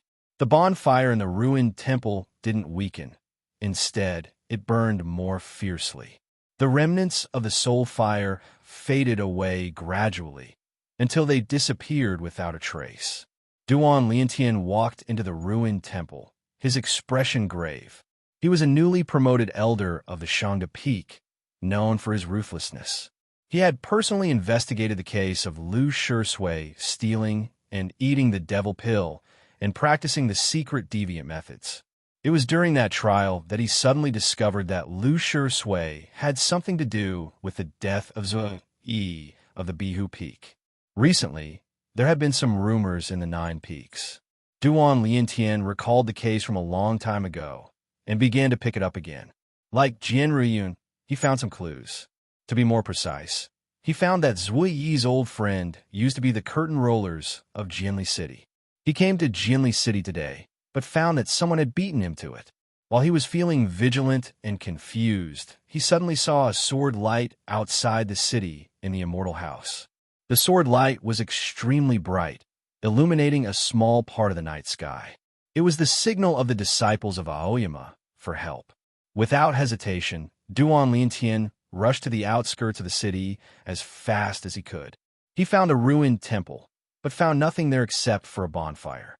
If there was a bonfire, there would be people. But where were they? The walls of the ruined temple were broken. Who had fought here? Duan Liantian took out a bronze mirror and shone it around the ruined temple. This bronze mirror was called the Mirror of Brightness, made by a master craftsman of the mirror sect. The curtain rollers in every city had one. The elders and disciples of the Shangda Peak were used to carrying it with them because of the need of investigating cases.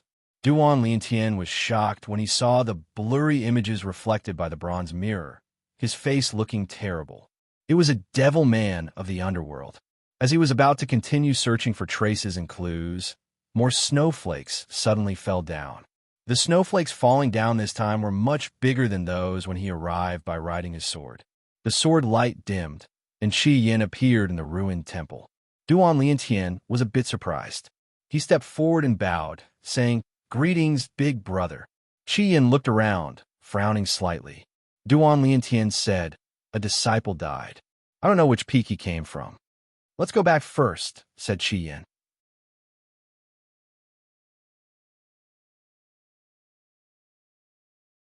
Chapter 288. When Duan Liantian left the Shanghai Peak, he didn't tell anyone where he was going, nor did he tell anyone where he was going. It was strange for Qi Yin to suddenly appear outside of Jinli City, unless he had followed him here. Moreover, a disciple of the younger generation of Aoyama had just died tragically in this ruined temple, and it had something to do with the underworld devil man. But Qi Yin told him to go back first. What did he mean by that? What was the meaning of his sudden appearance here? Duan Liantian looked at Qi Yin in silence, waiting for an explanation. Qi Yin didn't say anything. The snow falling from the ruined temple suddenly became heavier. Like goose feathers, Duan Liantian's expression changed slightly. He didn't expect Qi Yin to be so tough. He said in a deep voice, "I came to Jinli to investigate a case." Qi Yin still didn't say anything. He just looked at him in silence. Duan Liantian snorted, and the wind and snow suddenly became stronger. These two elders of the Shanghai peak confronted each other in a ruined temple far away from Aoyama. The ruined temple was completely ruined. The walls and windows had collapsed, and the wind and snow kept pouring in. After a while, the bonfire was extinguished. The trees outside the temple were also covered in snow. The branches became heavy and tottered, and the green and yellow grass became white. The grasshoppers hiding in the grass froze one after another, and then they fell to the ground and died, no longer able to survive until after autumn. Duan Liantian's body shook slightly. He knew he was no match for Qi Yin, so he withdrew his sword will and said to Qi Yin, "What's so great about the broken sea realm?" Qi Yin still didn't answer his question and left on his sword. Looking at the remains of the bonfire, Duan Liantian sighed and left on his sword. The sword light disappeared in the darkness. The wind and snow gradually stopped. It didn't snow in the Shanghai peak, but it was even colder. It was even colder in the depths of the forbidden cave than in the snowfield. The walls were covered with frost that hadn't melted for 10,000 years, and all kinds of flowers were growing on them. Yuan Qijing stood by the well.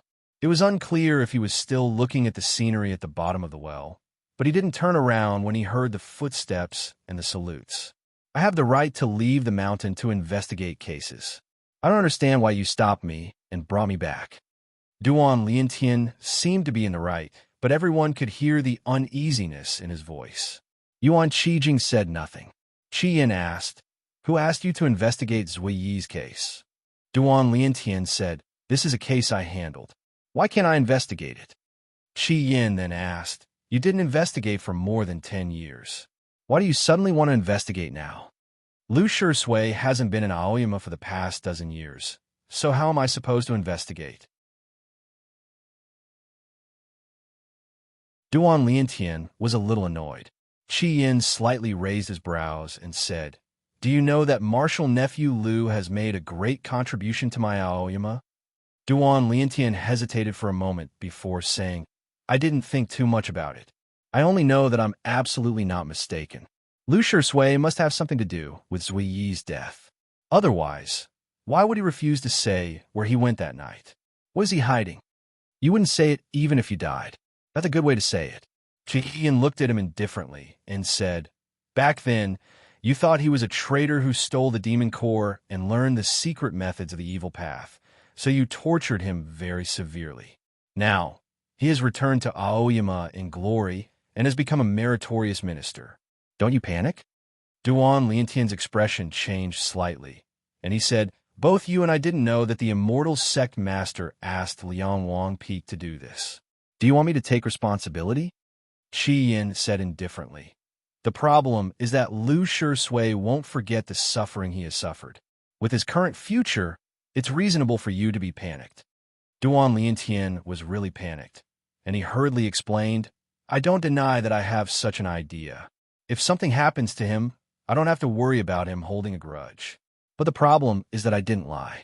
He is so suspicious, so why don't we investigate?" Shanghai Peak had found out that the disciple of the younger generation who died in the ruined temple was Jian Rushan, a disciple of Liang Wang Peak.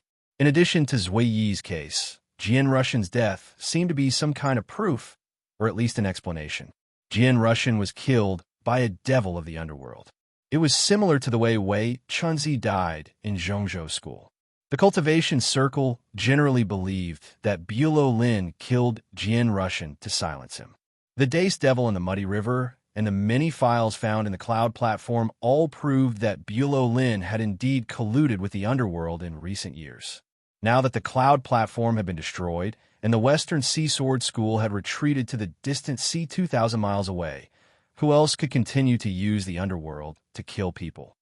It was Lu Shui.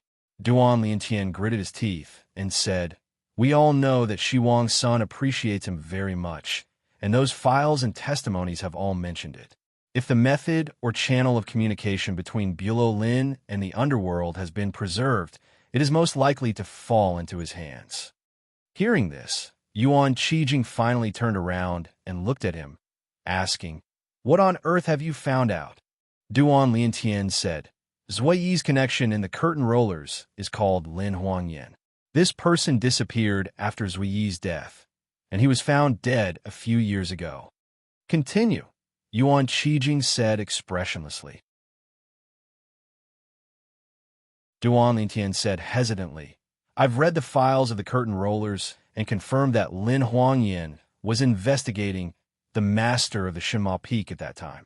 Qian asked with furrowed brows, Why did the curtain rollers show you the files? The curtain rollers had done a perfect job in reporting the information. Duan Liantian wasn't involved in the case, so he shouldn't have had access to those files. Duan Liantian gritted his teeth and said, I used the name of the sword justice. Qian's expression changed slightly, and he was about to scold him when Yuan Qijing asked him to continue. Duan Liantian said, Nobody knows what Lin Huangyan was investigating. We only know that he met Zui Yi, and then Zui Yi returned to the mountain overnight and died. Do you want to die too? Yuan Qijing asked. Do you want to die? When this mantra came out from the mouth of the disciples of Aoyama, it was either generous or mocking, but it had a strong taste. Yet, Yuan Qijing said this in a calm voice, as silent as the falling snow. This was a warning to Duan Liantian, so he hurriedly knelt down and admitted his mistake. First of all, he used the name of the Shangda Peak. Second, this case, according to the rules of Aoyama, without the permission of the headmaster or the sword justice, anyone who investigated the peak lords was seeking death. Zui Yi's friend in the curtain rollers is Lin Huangyan. This should be a secret. Who told you this? Qian suddenly asked. Duan Liantian didn't dare to hesitate any longer. He took out a letter and handed it over. Qian took the letter and glanced at it, then said to Yuan Qijing, It's the same as the letter the Jian clan received. There's no aura left, so it can't be traced. Hearing this, Duan Liantian finally realized that there was something wrong with this matter, and he felt remorseful. Did you kill Lin Huangyan? The curtain rollers informed me after they found his whereabouts. I was about to kill Lo Huainan outside the mountain, so I went there to kill him. Why didn't you tell me? You were still in the snowland at that time. Jingjiu looked at Zhao Liu and asked, Are you still investigating? Zhao Liu lowered her head and said, A few days ago, Jingjiu had thought that she was much more sensible than Lu Shui and that he had brought her back to the right path. But today, it turned out that he had been thinking too much.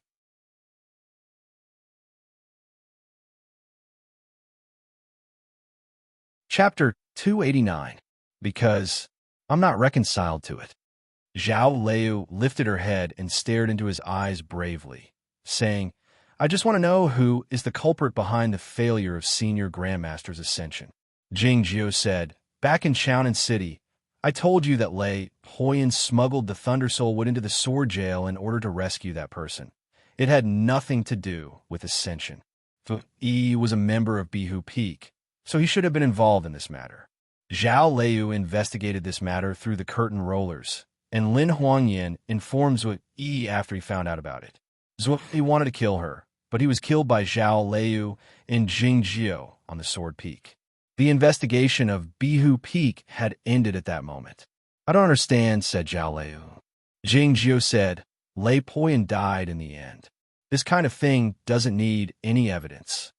Zhao Liu said, Can't we find Fang Jingtian from this clue? Jingjiu said, Fang Jingtian might have something to do with it, but nobody could know about his conversation with Lei Poyan. It was impossible for the two peak masters of Aoyama to leave any evidence behind. Like what Jingjiu had said before and just a moment ago, there was no evidence to investigate this matter, so they had to ask directly. As for who was guilty, only those who had done it would know. A sword light was flying at a high speed on Liangwang Peak. People were surprised to find that the person riding the sword was Jian Ruyun, wondering why his fourth brother, who had always been reliable, looked so impatient today. The sword light landed somewhere, and the nearby disciples hurried over. Jian Ruyun's black hair was slightly disheveled, and his sword robe was also a bit messy. He had come in a hurry. Jian Ruyun walked to the front of the manor cave and looked at the tightly shut stone door, his gloomy face looking even worse. A few green bamboos were planted outside the manor cave, which were brought here by Lu Shui from Tianguang Peak. He had made it clear that he didn't want to be elder by Ru Jing's disciple again, so he had been living on Liangwang Peak these days. Seeing Jian Riyun's expression, the disciples felt somewhat uneasy, wondering why their big brother came to see Lu Shui. Senior brother Jian and Lu Shui did have a conflict in a muddy river, but wasn't that an act to deceive Bilolin? Was there really something going on between them? Guananshan, Guhan, and Ma Hua heard the commotion and rushed over. Looking at the chaotic situation outside the cave, Guananshan frowned slightly, and the disciples quickly left. What happened? Guhan asked. Ruoshan is dead. Jian Riyun's voice trembled slightly, his eyes full of pain and remorse. Guananshan was shocked and asked in a deep voice, "What happened?" Jian Riyun took a deep breath and forced himself to calm down, saying he was investigating the death of senior masters with He died in Qihai County as soon as he found some clues. Guhan thought of a possibility and asked while staring into Jian Riyun's eyes, "Who is the murderer? Why did you come to see young brother Lu?" Jian Riyun's face was so gloomy that it seemed as if it would drip water at any moment. As he said, "I told him when he came back to the mountain that I wanted to ask him one thing." Hearing this, Guananshan was a bit angry, but he didn't have the heart to reprimand Jian Riyun since he had just lost his younger brother and was grieving. Guhan didn't care about this, asking in a cold voice, "Are you still suspecting young brother Lu? Do you even think Ruoshan's death has something to do with him?" Jian Riyun said while staring into his eyes, "We all know that Lu Shui wasn't in his manor cave the night senior masters he died. If you don't want to ask him, you can answer me. Where did he go?" Ma Hua, who had been silent the whole time, said, "Young brother Lu said that he went out for a walk." Jian Riyun said in a trembling voice, "Who was he hiding the truth for? We all knew whom he had gone to see. That person was none other than Jing Jiao. He didn't go to Shima Peak these days because he was afraid of being criticized, but he went there today because he knew something would happen tomorrow and was in a hurry to give confession." Guananshan couldn't stand it any longer, saying in a deep voice, "It's related to the senior master. You can't bring it up if you don't have any evidence, let alone investigate it privately. Big brother, are you trying to suppress me by relying on your status as the principal disciple?" Jian Riyun's eyes seemed to be ablaze. Staring at Guananshan, he continued without flinching, "I'd like to know who can suppress this matter today. Whether it's the senior master or the great hero of Aoyama, he has to pay the price for his wrongdoings." Thinking of the Aoyama summit meeting to be held the next day, the expression on Guananshan's face grew grave. He was the principal disciple of Aoyama and the principal disciple of Liangwang Peak. He was undoubtedly the leader of the young generation of Aoyama. But it seemed that this matter had something to do with the senior masters of some peaks. What could he do? The sea of clouds was dispersed by the great formation. The morning sunlight shone on the green pines around the stone platform, making them look more spirited. The Aoyama summit meeting was about to be held in the Grand Hall at the foot of Shilai Peak. This Grand Hall was used by Aoyama to entertain guests of other sections. Note, the reason why the Aoyama summit meeting was to be held here was to make it more convenient for the elders of the peaks. They didn't have to go to the peak top to avoid the feeling of being the host and guest. This was a major event in Aoyama. No deacon showed up. All the services were provided by the personal disciples of Shilai Peak. Those who were qualified to attend the summit meeting were the peak masters and elders of Aoyama. Anyone who was willing to attend could come. Except for Guananshan, who was the representative of Liangwang Peak, the only young disciple standing in the Grand Hall was Lu Shui, who was the subject of today's meeting. The rest of the disciples of Aoyama were waiting outside the Grand Hall. Hundreds of people stood on the Tin Pine platform, but they didn't make any sound. Gu Qing, Yuan Chu, and Xiao He stood in a corner in front of the Grand Hall. Among the 9 peaks of Aoyama, Shinma Peak was the loneliest. This was an objective description of how Shinma Peak did things. Since immortal Jingyang was founded hundreds of years ago, there were very few people in Shinma Peak. The only difference was that there were 4 or 5 people in Shinma Peak instead of 1. The disciples of Aoyama all knew that the reason for today's summit meeting was the suppression of Shinma Peak by Shilai Peak. Everyone naturally regarded Lu Shui as a disciple of Shinma Peak, and that fox demon from Ing City had been living on Shinma Peak these days. In many people's eyes, Shinma Peak couldn't hold on any longer. No matter how talented Zhao Liu and the others were, they had too few years of cultivation, and their realm was not high enough, let alone their foundation. At the moment, it seemed that the people of Shinma Peak were really isolated and helpless. Xiao He was a little uneasy. She raised her head and glanced at Gu Qing. Gu Qing didn't respond, but the crowd suddenly reacted. Yao Songshan and several disciples of Liangwang Peak walked over and said a few words to Gu Qing. Then junior sister Yushan of Shanghai Peak walked over. She smiled shyly and didn't know what to say. Yuan Chu smiled faintly and didn't mind it at all, indicating that he understood her and that she was just shy and embarrassed to stand out first. More and more young disciples walked over. They either said a few words to Gu Qing and Yuan Chu, or pretended to be curious and asked about Xiao He's background. Lin Wuji didn't go over. He looked at them with a smile, knowing that these young disciples were expressing their support for Shinma Peak. Jing Jiu and Zhao Liu were very young, which was both a bad and a good thing for Shinma Peak. As the youngest master, if they didn't match their status, they would naturally attract many jealous gazes. However, Zhao Liu had become the youngest person in the state of free travel in the history of Aoyama's sect. Jing Jiu's realm had been stagnant for many years, but his reputation had grown. As a result, the jealousy and dissatisfaction had all turned into admiration and intimacy. Liangwang Peak used to be the most desired place for all young disciples, but now many young disciples preferred Shinma Peak even more. Even in Liangwang Peak, there were some enthusiastic supporters of Jing Jiu, like Lei Ilkyung. If this continued, what kind of influence would Shinma Peak have in a few decades, or even longer?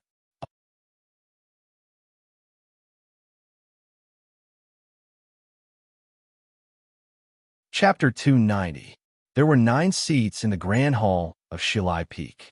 The seat at the head of the table and the 2 seats to his right were empty. The immortal sect master and Yuan Qijing didn't come. The representatives of Tianguang Peak were Elder Bai Rujing and Elder Imo Qi. The expression on Bai Rujing's face was gloomy, as Lu Shui didn't agree to be his disciple again, which damaged his reputation on the Green Mountain. Elder Imo Qi's face was still as dark as before, but it was evident that he was a bit nervous. It was unclear if it was because he was going to give a speech or something else. Qi Yin, Duan Lintian, and other elders had arrived. The representative of Shanghai Peak was the 3-foot sword. Guang Yuan Jinren, the peak master of Shuriwei, didn't show up because he was behind closed doors. Chun Yuan, the peak master of Bihu, came in person, but he had indicated that he would abstain from all the matters, indicating that he wanted to keep a low profile. The peak master of Yunxing and the peak master of Qingrong, Nen Wang, sat in their respective seats. Liangwang Peak also had a seat, with Guan Nanshan standing beside it. The Shinma Peak seat was at the end. Zhao Liu sat quietly in the chair, and Jing Jiu sat behind her. Mei Li, Qi Yin, and other elders of the peaks also had their own seats. Many masters of the 9 peaks had come, but the Taoist hall was too large, so it still looked empty. A patch of thin cloud appeared on the ground that looked like black jade, and Fong Jingtian walked out slowly. He was the host of the summit today. As his line of sight swept over the faces of the people in the hall, the quiet hall became so quiet that even the sound of the falling cloud could be heard. In the past, Fong Jingtian's image in Aoyama was quite ordinary. He always wore a smile on his face, and he was always seen chatting with others at the sword trial. Many people noticed that he didn't have a hint of a smile on his face or in his eyes after he showed up today, so they couldn't help but feel a bit worried. The peak master of Yunxing and some elders felt this person looked strange, as if they had never seen him before. This could only mean that the master of Shilai Peak they knew was not Fong Jingtian's true appearance. Without any opening remarks or pleasantries, Fong Jingtian said directly, "Let's talk about Bulow Lin first." It was still the same old saying. For cultivators, time was the least important, but it was also the most important. No one was willing to spend time on this. Guan Nanshan came to the scene and explained the relevant events, from eliminating the demons at the Muddy River to the destruction of the cloud platform a few days ago. He didn't leave out all the details, but at least he didn't omit any important information. Then, he described the follow-up matters in detail, focusing on the distribution of Bulow Lin's inheritance in Zhaoga City. The elders of various peaks started to ask questions, and Guan Nanshan answered them one by one. Lu Shui was also called to the scene to answer a few questions. A stupid elder of Shilai Peak asked about Lo Huainan in order to find fault with Lu Shui, but he was interrupted by Fong Jingtian before he could finish, and Nan Wang scolded him a few times for being an idiot. Lu Shui didn't need to answer. The discussion about Bulow Lin was over. Next, the disciples of various peaks discussed the merits, which are decided by Shanghai Peak. Aoyama had existed for tens of thousands of years, so there was a comprehensive system about rewards, punishments, and daily evaluation of merits. Shilai Peak was used to this kind of system, so they couldn't find any fault with it. There was only one small problem. The master of the North Crane Pavilion had brought 3 inherited swords disciples out of the mountain and was rewarded with magic pills. So he went back to Yunqing Peak to break through to the state of free travel. The two sides had different opinions on the level of the magic pills, but they soon reached an agreement. It wasn't until today that Zhao Leu realized that the number of merits taught in the outer sect was so different from that taught in the Hall of Swordwashing. She also realized that the system of Aoyama was so comprehensive and complicated, and it wasn't so easy to get magic pills and magic arts. She really didn't care about these things.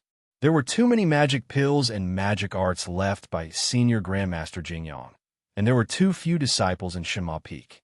They couldn't distribute all of them, so there was no need to evaluate the merits. After the discussion was over, Fong Jingtian looked at Mochi and said, "Young brother, please." Mochi was honest and slow. Today's summit meeting also had its own secret, which was not what he wanted. So he thought it was better to start with a trivial matter. Ing City, that vixen, his stammering got worse due to nervousness, so he couldn't finish his sentence for a while. But the others in the hall had already understood what he meant, and they all looked at Fong Jingtian. The explanation given by Fong Jingtian was very simple. Aoyama is not a place to hide evil. If it was a meeting in a dynasty in the human world, this powerful statement might be able to move many officials. But those who were qualified to attend the summit meeting of Aoyama were all cultivation practitioners with long lifespans. It was hard for them to change their judgment because of emotional fluctuations. Mei Li asked, "Can't she abandon the darkness for the light? If you have slaughtered all the people in the world, don't think you can become a Buddha after putting down your sword, because Aoyama is not Guocheng Temple."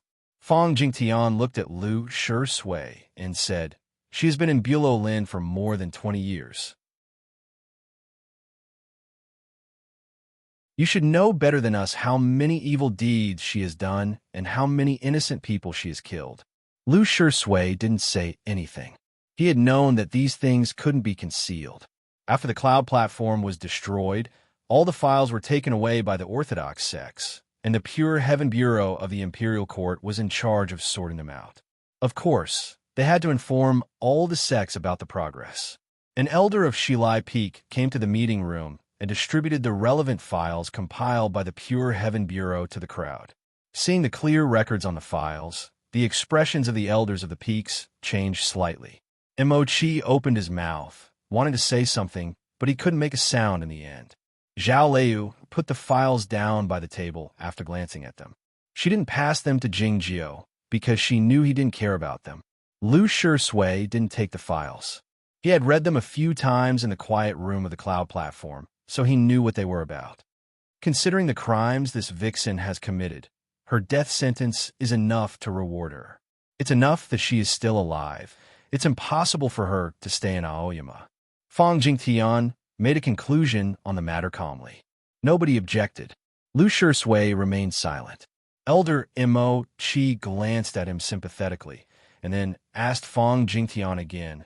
Then, why does Shilai Peak want to prevent young Master Lu from being rewarded? The Orthodox sects had joined hands to destroy the cloud platform, and the Western Sea Sword School was in a bad state. The main contributor to Aoyama's success was, of course, Lu Shui.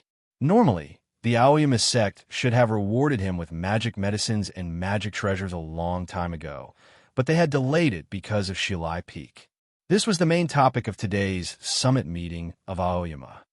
That's right. I didn't agree to it because a disciple raised an objection. Before the investigation is completed, the so-called reward has to be suspended. Fang Jingtian's tone was still normal. Elder Mo Chi was taken aback, asking, what objection?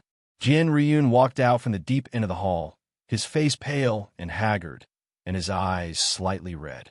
It was obvious that he hadn't gotten over the pain of losing his younger brother. Seeing this disciple rank fourth on Liangwang Peak, Chun Yutian, Nan Wang, and the others were startled, not knowing what was going on.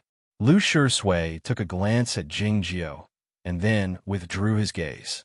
On the day he returned to Aoyama, he had told Jing Jiao that someone was investigating that matter. Jing Jiao had told him at the time that he should think about it when the matter came to an end. It would be a waste to think about it in advance. Today's matter had finally arrived.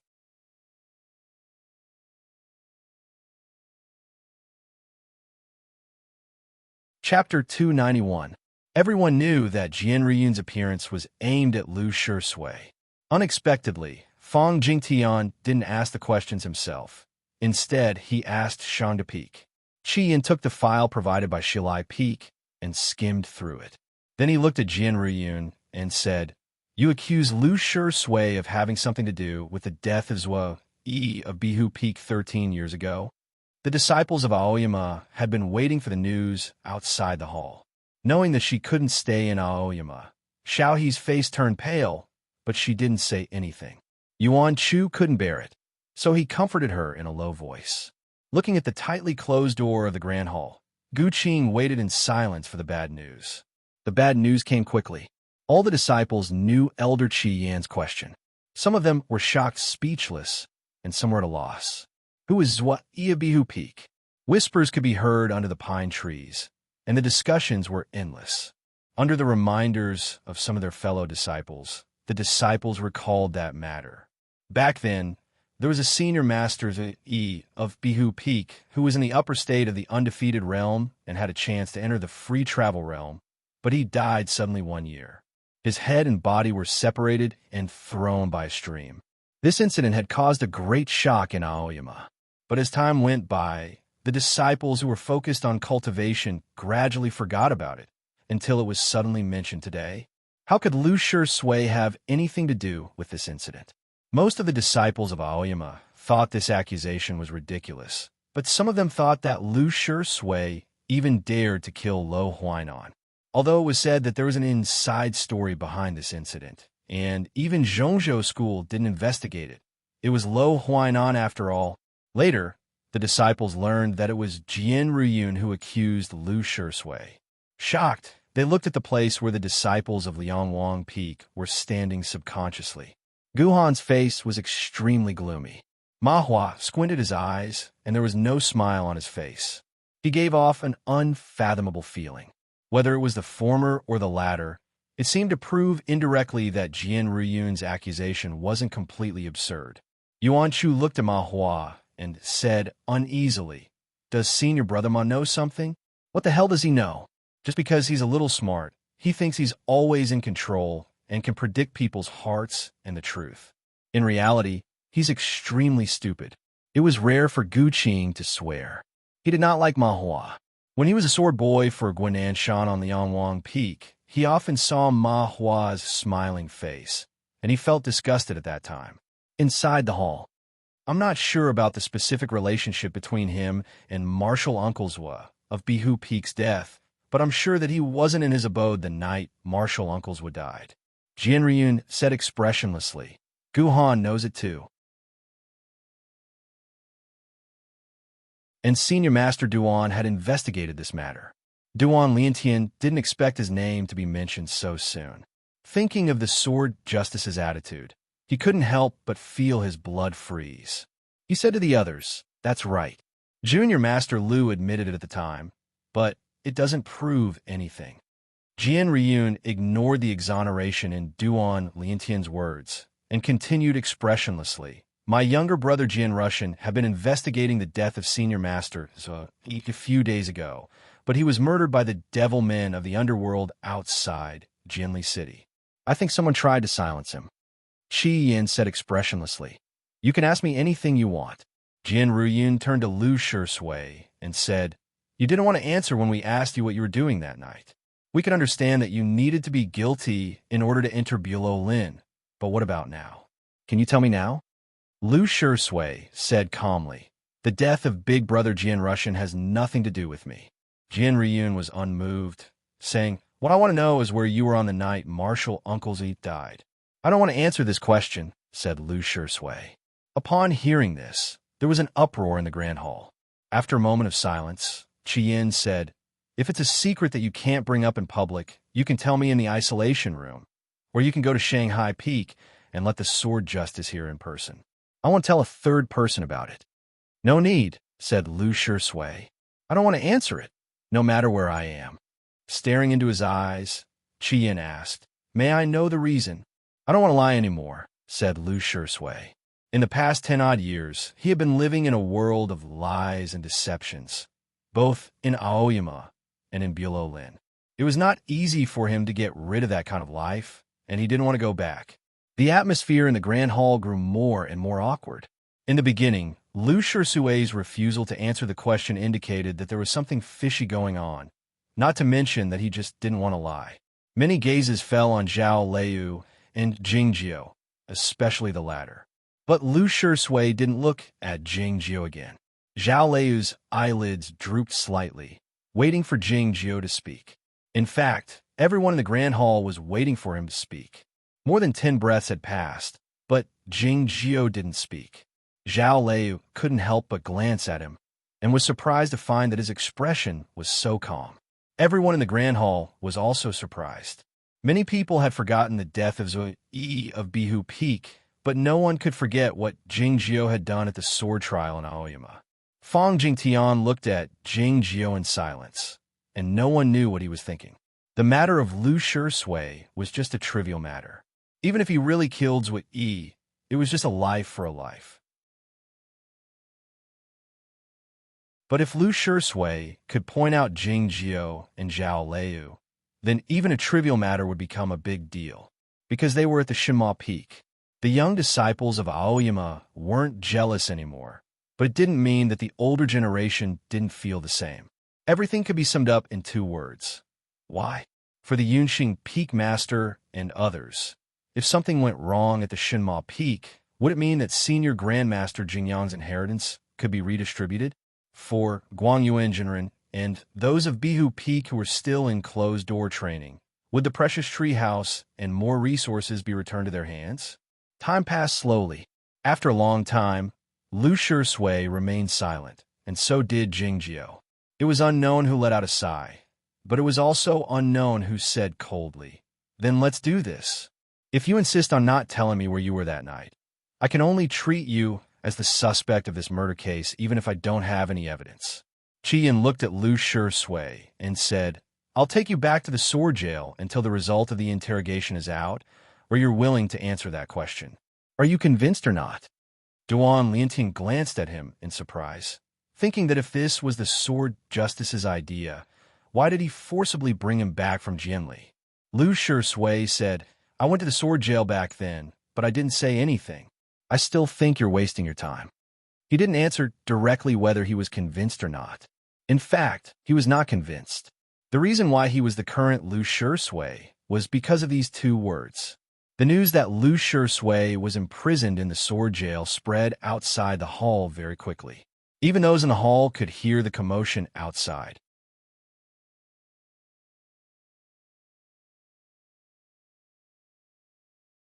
Chapter 292. The disciples outside the hall were asked to leave, and the inside of the hall quieted down. But the news had been spread out and could not be taken back.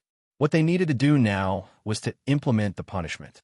Many people looked at Qi Yin again, and then followed his line of sight to the 3-foot sword in the front. The 3-foot sword exuded a faint chill. The sword justice, Yuan Qijing, had been listening to today's summit meeting from Shangda Peak. Qi Yin withdrew his gaze and glanced at Lu Shui with a complicated look in his eyes. Lu Shui has given up defending himself and will be imprisoned for trial. That vixen will be expelled from the mountain gate. Everyone knew that this was Yuan Qijing's decision, so they remained silent. Some of them could not help but look at Jing Jiu again. Jing Jiu still had no intention of speaking. Zhao Liu stared into Qi Yan's eyes and said, "I have an objection about the vixen." She did not look at Jing Jiu before saying this. She could not hold it in any longer. Qi Yan's expression did not change as he said, "Please tell me, Peak Master Zhao." Zhao Liu said, "Even if it is inconvenient for Aoyama to accept that vixen as a disciple, why must she be expelled from the mountain? Shima Peak is willing to accept her as a guest." Qi Yin was slightly startled and said, "It seems inappropriate." Zhao Liu said, "What's inappropriate? Gu Qing, a disciple of my peak, once lived in Shima Peak as a guest for 2 years. This was something that many people knew. The former sword boy of Liangwang Peak suddenly became a mountain visitor of Shinma Peak and later became the chief disciple. There is no such rule. Otherwise, any peak can accept a few devil men of the deviant sex into the mountain for protection, right?" Fang Jingtian's voice rang out. Zhao Liu turned to him and said, "Back then, the immortal Jingyang discussed Tao with Zen Master for 100 days at Shima Peak. Was that against the rule? The problem is that the fox demon isn't Zen Master. And you..." Fang Jingtian glanced at Jing Jiu intentionally or unintentionally, then continued to say to Zhao Liu, "And not martial uncle Jingyang either." Zhao Liu looked at Fang Jingtian, her thick and powerful eyebrows slightly raised, like a sword that was about to fly. "That's settled then." Jing Jiu stood up from his chair. He looked in the direction of Tingguang Peak and asked, "Who said that just now?" The hall became even quieter. After a while, Elder Bai Rujing replied with a gloomy face, "It's me, so what?" Jing Jiu glanced at him, then turned around and walked out of the hall. This scene fell into the eyes of many people. The scene of Zhao Liu looking at Fang Jingtian was also remembered by many people. Fang Jingtian and Bai Rujing were both swordsmen in the state of Broken Sea. But why didn't Jing Jiu and Zhao Liu have any intention to retreat? Zhao Liu followed Jing Jiu to the outside of the hall and soon passed by Lu Shui. Lu Shui was quite calm. He believed that even if Jing Jiu hadn't figured out what to do, he must have a way to solve everything. But he still glanced at Jing Jiu as if he had something to say. Jing Jiu understood what he meant. It didn't matter to him, but Xiao He had to stay alive. Bulo Lin had been destroyed, but there were still many remaining assassins hiding in the human world. Xiao He would become a wandering ghost if she was expelled from Aoyama, and they would never let go of this traitor. In other words, she would die if she left Aoyama. Jing Jiu didn't say anything, nor did he stop walking. Lu Shui understood what he meant and withdrew his gaze, feeling calmer. In the cabin in the forest on Shinma Peak, Xiao He was packing her luggage. She didn't stay here for long, so she didn't have much luggage. She finished packing quickly, and she even washed the iron kettle again. "Yeah, it's only a few days, and Lu Shui isn't here. Why do I feel reluctant to leave?" Xiao He walked to the door and turned around to look at the shabby cabin, thinking about this question. Was it because of the sound of the monkeys or the quietness? No matter which one it was, it brought her a great sense of security. Her extreme fear of Jing Jiu was also one of the sources of her sense of security. It seemed that as long as Jing Jiu was on the peak top, he could protect all the creatures on the peak, including her. "What are you thinking about? You are just a fox demon, not even as good as those monkeys." Xiao He showed a self-mocking smile and turned around to push the door open. Gu Qing was waiting outside. He took over the luggage and said, I'll see you out of the mountain. There were many passages between Aoyama and the outside world, but most of them were isolated by the great formation of Aoyama, leaving only 4 mountain gates. Zhao Liu, Jingjiu, and Lu Shui were all external disciples from the South Pine Pavilion, so they were used to going out of the Shinma Peak from here. The nearest human town to the South Pine Pavilion was Cloudy Town. It was the beginning of autumn, and the forest was gradually dyed with clouds and mist. It was the best time for Cloudy Town to have the best scenery. There were many tourists on the street, and people were moving. Gu Qing walked Xiao He to the street of Cloudy Town. According to the normal development of the story, Xiao He should walk forward and disappear in the crowd. Xiao He didn't move.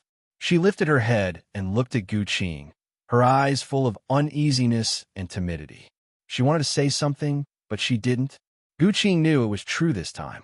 He thought for a while and said, "Wherever you want to go, I can guarantee that I will bring you there safely." Xiao He remained silent for a long time. Then she plucked up her courage and said, "Can I stay here?" "Why?" asked Gu Qing. Xiao He said, "This place is still within the scope of Aoyama, so it should be safer. And I want to wait for him." Gu Qing looked at her in silence, trying to determine which part of what she said was true. Xiao He said, "Don't get me wrong. I don't have much affection for him. It's just that I'm used to being with him, and I'm really a little scared." Gu Qing suddenly laughed, saying, "Well, I'll wait here with you for 10 days. Xiao He was somewhat surprised, especially when she found that Gu Qing's smile was not polite or courteous, but rather quite sincere. Gu Qing led her to the other end of the street. They passed through the crowd and entered a bustling restaurant. The bustling upstairs suddenly became quiet and secluded. It was no longer a noisy human world. The private room was exquisitely decorated. Nothing luxurious could be seen, but every part of it was not simple. Xiao He also owned a restaurant in Haizhou City, so she knew how much this private room cost. She was secretly surprised. "This restaurant was bought by my family a few years ago." Gu Qing motioned for her to sit down. "It was my senior master's idea." Xiao He naturally recalled how she ate at the same table as Lu Shui in the restaurant in Haizhou City. She lowered her head and said nothing. The vixen didn't believe in affection. Even though she had been instructed by Gu Qing at the Shinma Peak, she still couldn't accept it. She still couldn't figure out how the royal concubine in the White House had done it. She only knew that she felt at ease when she was with Lu Shui. Could that kind of feeling be called dependence? She raised her head and found that the person sitting across from her was not Lu Shui, but Gu Qing. Gu Qing looked at her with a smile and said nothing.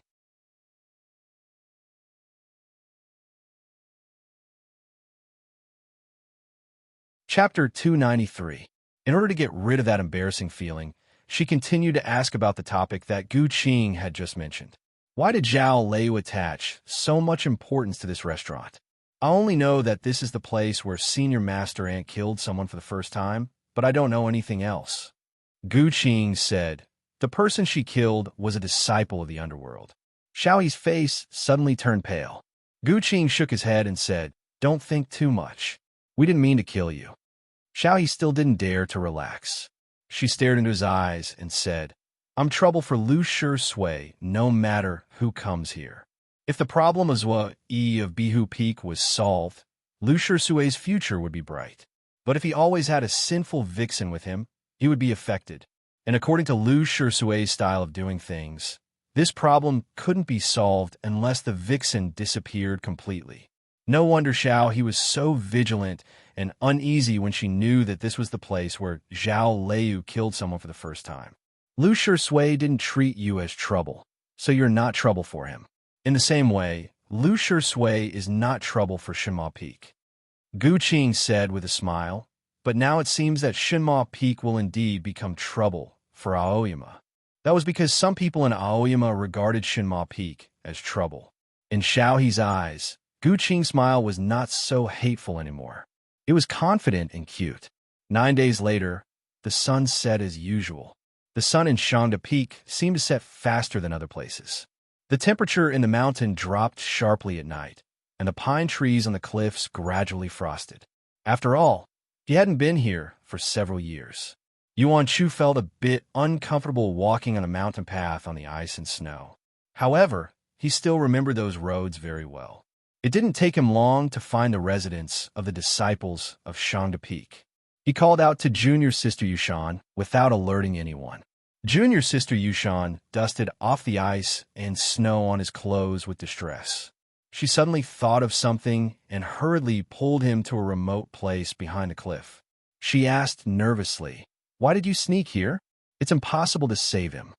Seeing her anxious look, Yuan Chu found it cute. So he teased her on purpose. "Why not? Aren't you leading the way?"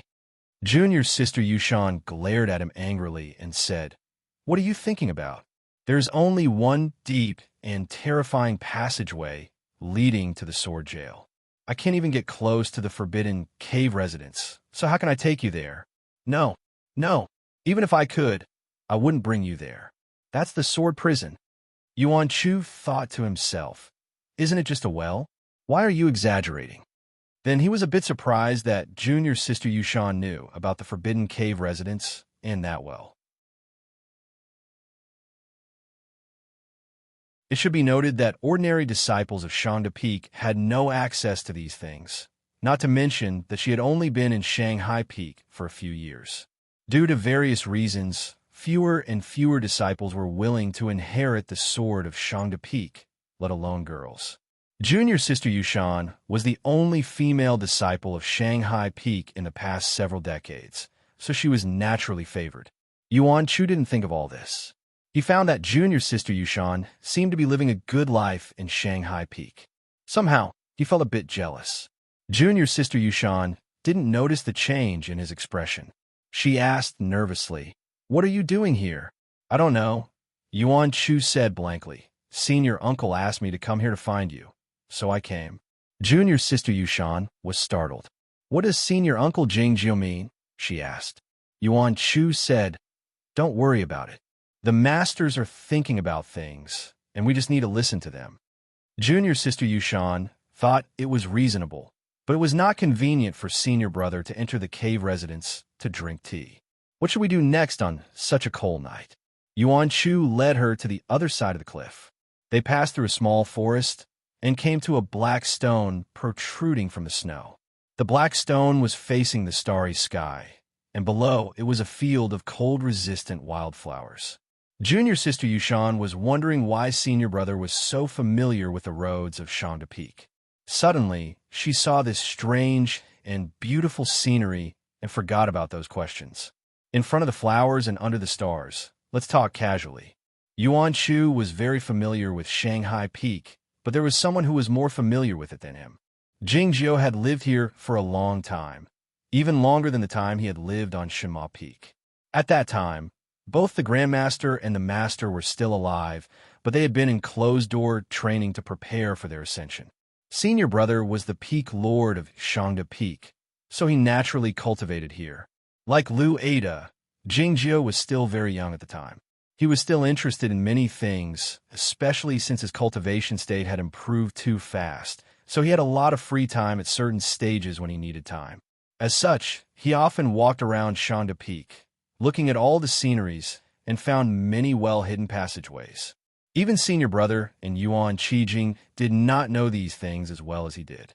He still didn't like this place, because it was too cold. Whether it was inside or outside, it was ice cold, and there was even a bit of dampness.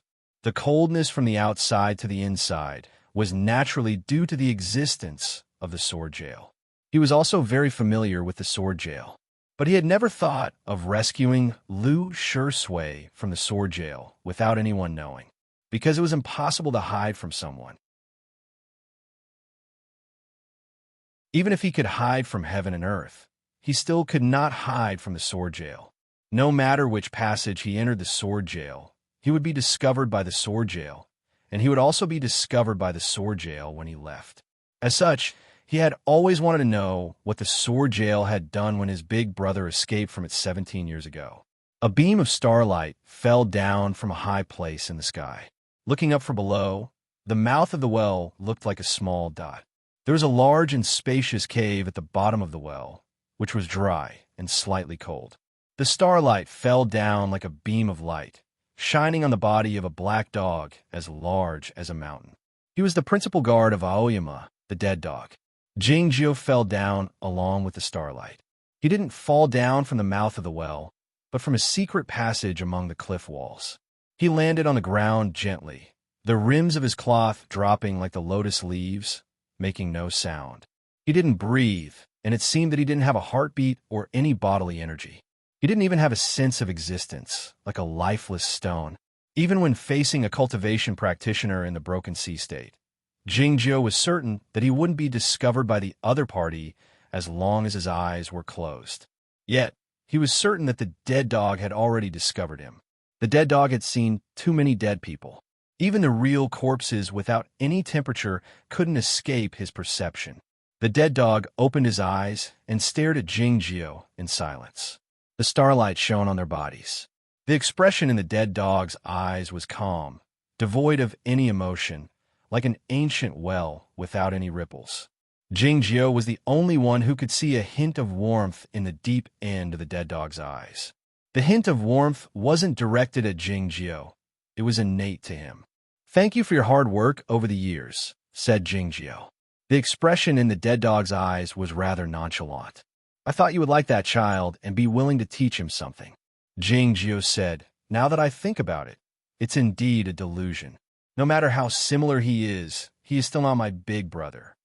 The dead dog turned his head to look at the gloomy passage, indicating his agreement and nostalgia. No two leaves are exactly the same, and no two people are exactly the same. After a moment of silence, Jingjiu continued, "What my big brother said is right.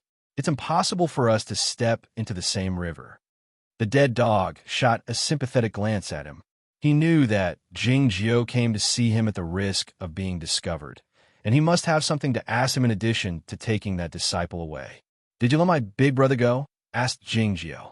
The dead dog looked at Jingjiu in silence and gave his answer through his spiritual awareness. "No, but you didn't stop him when he left. I didn't stop you when you locked him up here."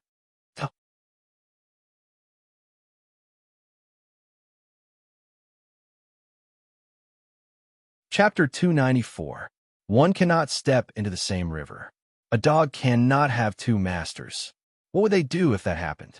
The dead dog couldn't give an answer. Not even Jingjiu. After a moment of silence, he said, "This is our problem. It has nothing to do with you."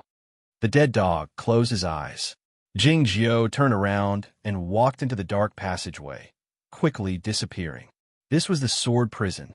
Powerful warriors of the underworld, cruel, evil cultivators, and powerful demons of the abyss were imprisoned in the cells on both sides of the tunnel. There was no sound in the dark passage. The foul and horrible demonic aura was faintly discernible behind the wall, like the mountains and seas in the fog. As long as a trace of that terrifying aura leaked out from the door, it would contaminate the Tao tree of cultivators and even destroy it. Jingjiu didn't pay any attention to this, because those demons in the cell couldn't sense his arrival. When he passed by a cell, he stopped to take a look. This cell belonged to Martial Uncle Tai Lu. Back then, Martial Uncle Tai Lu was the peak master of Machin Peak, and he was already at the peak of the Broken Sea Realm. During the civil strife in Aoyama, Uncle Master Tai Lu was severely wounded by him, but he was unwilling to surrender, nor was he willing to take the oath to enter the Hermit Peaks for closed-door cultivation. That was why he was imprisoned here. Machin Peak became the current Qingrong Peak. 600 or 700 years. He was still alive? Jingjiu continued walking forward. The passageway gradually widened until it became a large hall. The floor was paved with blue stone, and there were bright lamps hanging all around. It didn't look as gloomy and scary as before. There was a passage on his right that led to the depths of the prison under the illumination of the lamp. At the end of it was a solitary cell. Jingjiu looked at that place from afar and did not go over. This passageway and the surroundings of the cells were filled with the most formidable sword wills in Chaotian. As long as they got slightly closer, they would be sliced into countless pieces by those sword intents. Jingjiu couldn't get close either, because this was the sword intent that he had personally laid down back then. Senior brother had been imprisoned here ever since he, Lu Ci, and Yuan Qijing had joined forces to suppress him. Taiping was in seclusion. Aoyama, 800-mile forbidden zone. Of course, they were all fake. The Jing imperial court didn't send their army to the cold mountain to protect Taiping, but to intimidate his big brother in the outside world at Jingzhou's request. To go into seclusion was to be imprisoned. Later, when Lei Poyan was suppressed at the Shanghai Peak, he also used this name. Just like what he had said to Zhao Lei, history repeats itself, just like the road up the mountain. Jingzhou silently looked at the cell in the distance. The sword intent that he had personally set up was still there, and its sharpness was no less than before. Naturally, no one would be able to escape from it. Sure enough, Senior Marshal Brother had used the Thunder Soul wood to move to the body of another imprisoned underworld demon, and then left the sword jail. The whole matter was very clear. Jingzhou didn't stay any longer. He turned around and walked towards the passage in front of the hall. This passageway was also illuminated, but it was not very bright, and the aura was also very ordinary. The cells here were used to imprison ordinary demons of the underworld and disciples of Aoyama, who had severely violated the sect's rules. As Jingzhou walked to the front of a stone room, his line of sight fell on the lock. It was a complicated sword lock, which could only be unlocked by knowing the order of the sword wills of the swordsmen and the subtle differences in their strength. As far as Jingzhou was concerned, this was not a difficult task. He reached out his hand and grabbed the sword lock. Along with a series of grinding sounds, the sword lock was unlocked. As the stone door was opened, Lu Shui sat on a pile of straw. He got up and looked at Jingzhou, feeling a bit tired. Jingzhou looked at him in silence. "Why did you do this?" Lu Shui couldn't figure it out, and he felt a bit sad this time. The situation when he was imprisoned in the sword jail a few years ago was completely different from this time. He didn't understand why he had to endure all this when he had finally returned to Aoyama. If it were any other time, Jingzhou would take him away from here. But today, he had something to say to Lu Shui. He had never said these words to Lu Shui, even when he knew that Lu Shui was preparing to go to Bulolin as a spy. This was the most terrifying sword jail in the 9 peaks of Aoyama, but it was also the safest place. He didn't need to worry about being overheard. Jingzhou said, "Someone wanted to target me, and that's why you were implicated." Lu Shui looked at him and said seriously, "But even now, you still won't tell me why you killed senior uncles." Jingzhou said, "I won't talk about the reason. I'll just talk about the situation at the time. He wanted to kill Zhao Lei, so we killed him." Lu Shui thought about it and said, "All right, this is a good reason." Jingzhou said, "Even if this matter didn't happen, you wouldn't have a bright future in Aoyama." "Why?" Lu Shui wasn't angry, but he was genuinely puzzled. Jingzhou thought of how his big brother had been sent to the sword jail and interrogated for a long time after returning from the underworld, even though his contribution was greater than that of Lu Shui. If the Shanghai Peak hadn't been their territory to begin with, something terrible would have happened. It's because you've been in the darkness, but you want to appear brighter now. It's natural that some people don't like you. Upon hearing this, Lu Shui fell silent. After returning to Aoyama this time, Jingzhou had sensed some changes, such as Big Brother Jianruyan. It might be because of jealousy, or it might be because of more complicated reasons. Jingzhou continued, "Since you agreed to go to Bulolin, you've cut off the possibility of becoming the sect master of Aoyama. It's because many people will oppose you because of what you've experienced in the past. You have to disguise yourself as the darkness while walking in the dark. This is a sin that can't be washed away. Back when my big brother wanted to take over the position of the sect master, the senior masters and elders of the other peaks used this reason to deny him. You have so many followers in the underworld. Who knows what you're thinking? Is there any relationship between you and the underworld? Even if there's no problem with all this, you've killed so many disciples of the orthodox cultivation sects with the highly achieved swordsmen of the underworld. If you become the sect master of Aoyama, what will those orthodox cultivation sects think of you? In the end, my big brother became the sect master of Aoyama by killing people. Kill until you don't dare to oppose him anymore. and then the sin that can't be washed away will be forgotten. Lu Shui couldn't do that, at least not yet.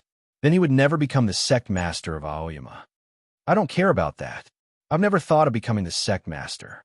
Lu Shui said earnestly while looking at Jingjio, so I won't regret it. I know, said Jingjio. Lu Shui was quite satisfied. His young master knew what kind of person he was, and he believed that he would always be that kind of person. This was something to be happy about. He continued, I will continue to do this. The more good there is, the less bad there will be. The evil in the world won't decrease because of your efforts to clean it up, because it isn't a real thing, Jingjio continued. Everything in the world has its own order, and each has its own place. This is good. Breaking the rules and throwing the order into chaos is evil. If you want to clean up evil, you need to destroy the soil that gave birth to it, so that it won't have a chance to appear, Lu Shui asked. Then what should we do? Jingjio answered. Create the most stable and most powerful order in the world, Lu Shui asked. How can we achieve this? Jingjio answered. Become the most powerful person in the world. This wasn't advising him to do good. It was advising him to learn. Don't think about those useless things. Cultivation is the true path. Lu Shui silently thought that if he was the sect master of Aoyama, Xiaohe's problem would be easily solved, because he could make his own rules and order. Where should I go next? The Guocheng Temple. The energy in your body is too heterogeneous. That place can help you. Jingjio handed him a letter. You're tuning in to the Warrior Lore YouTube channel. Don't forget to subscribe and join us on this journey to catch the most captivating stories.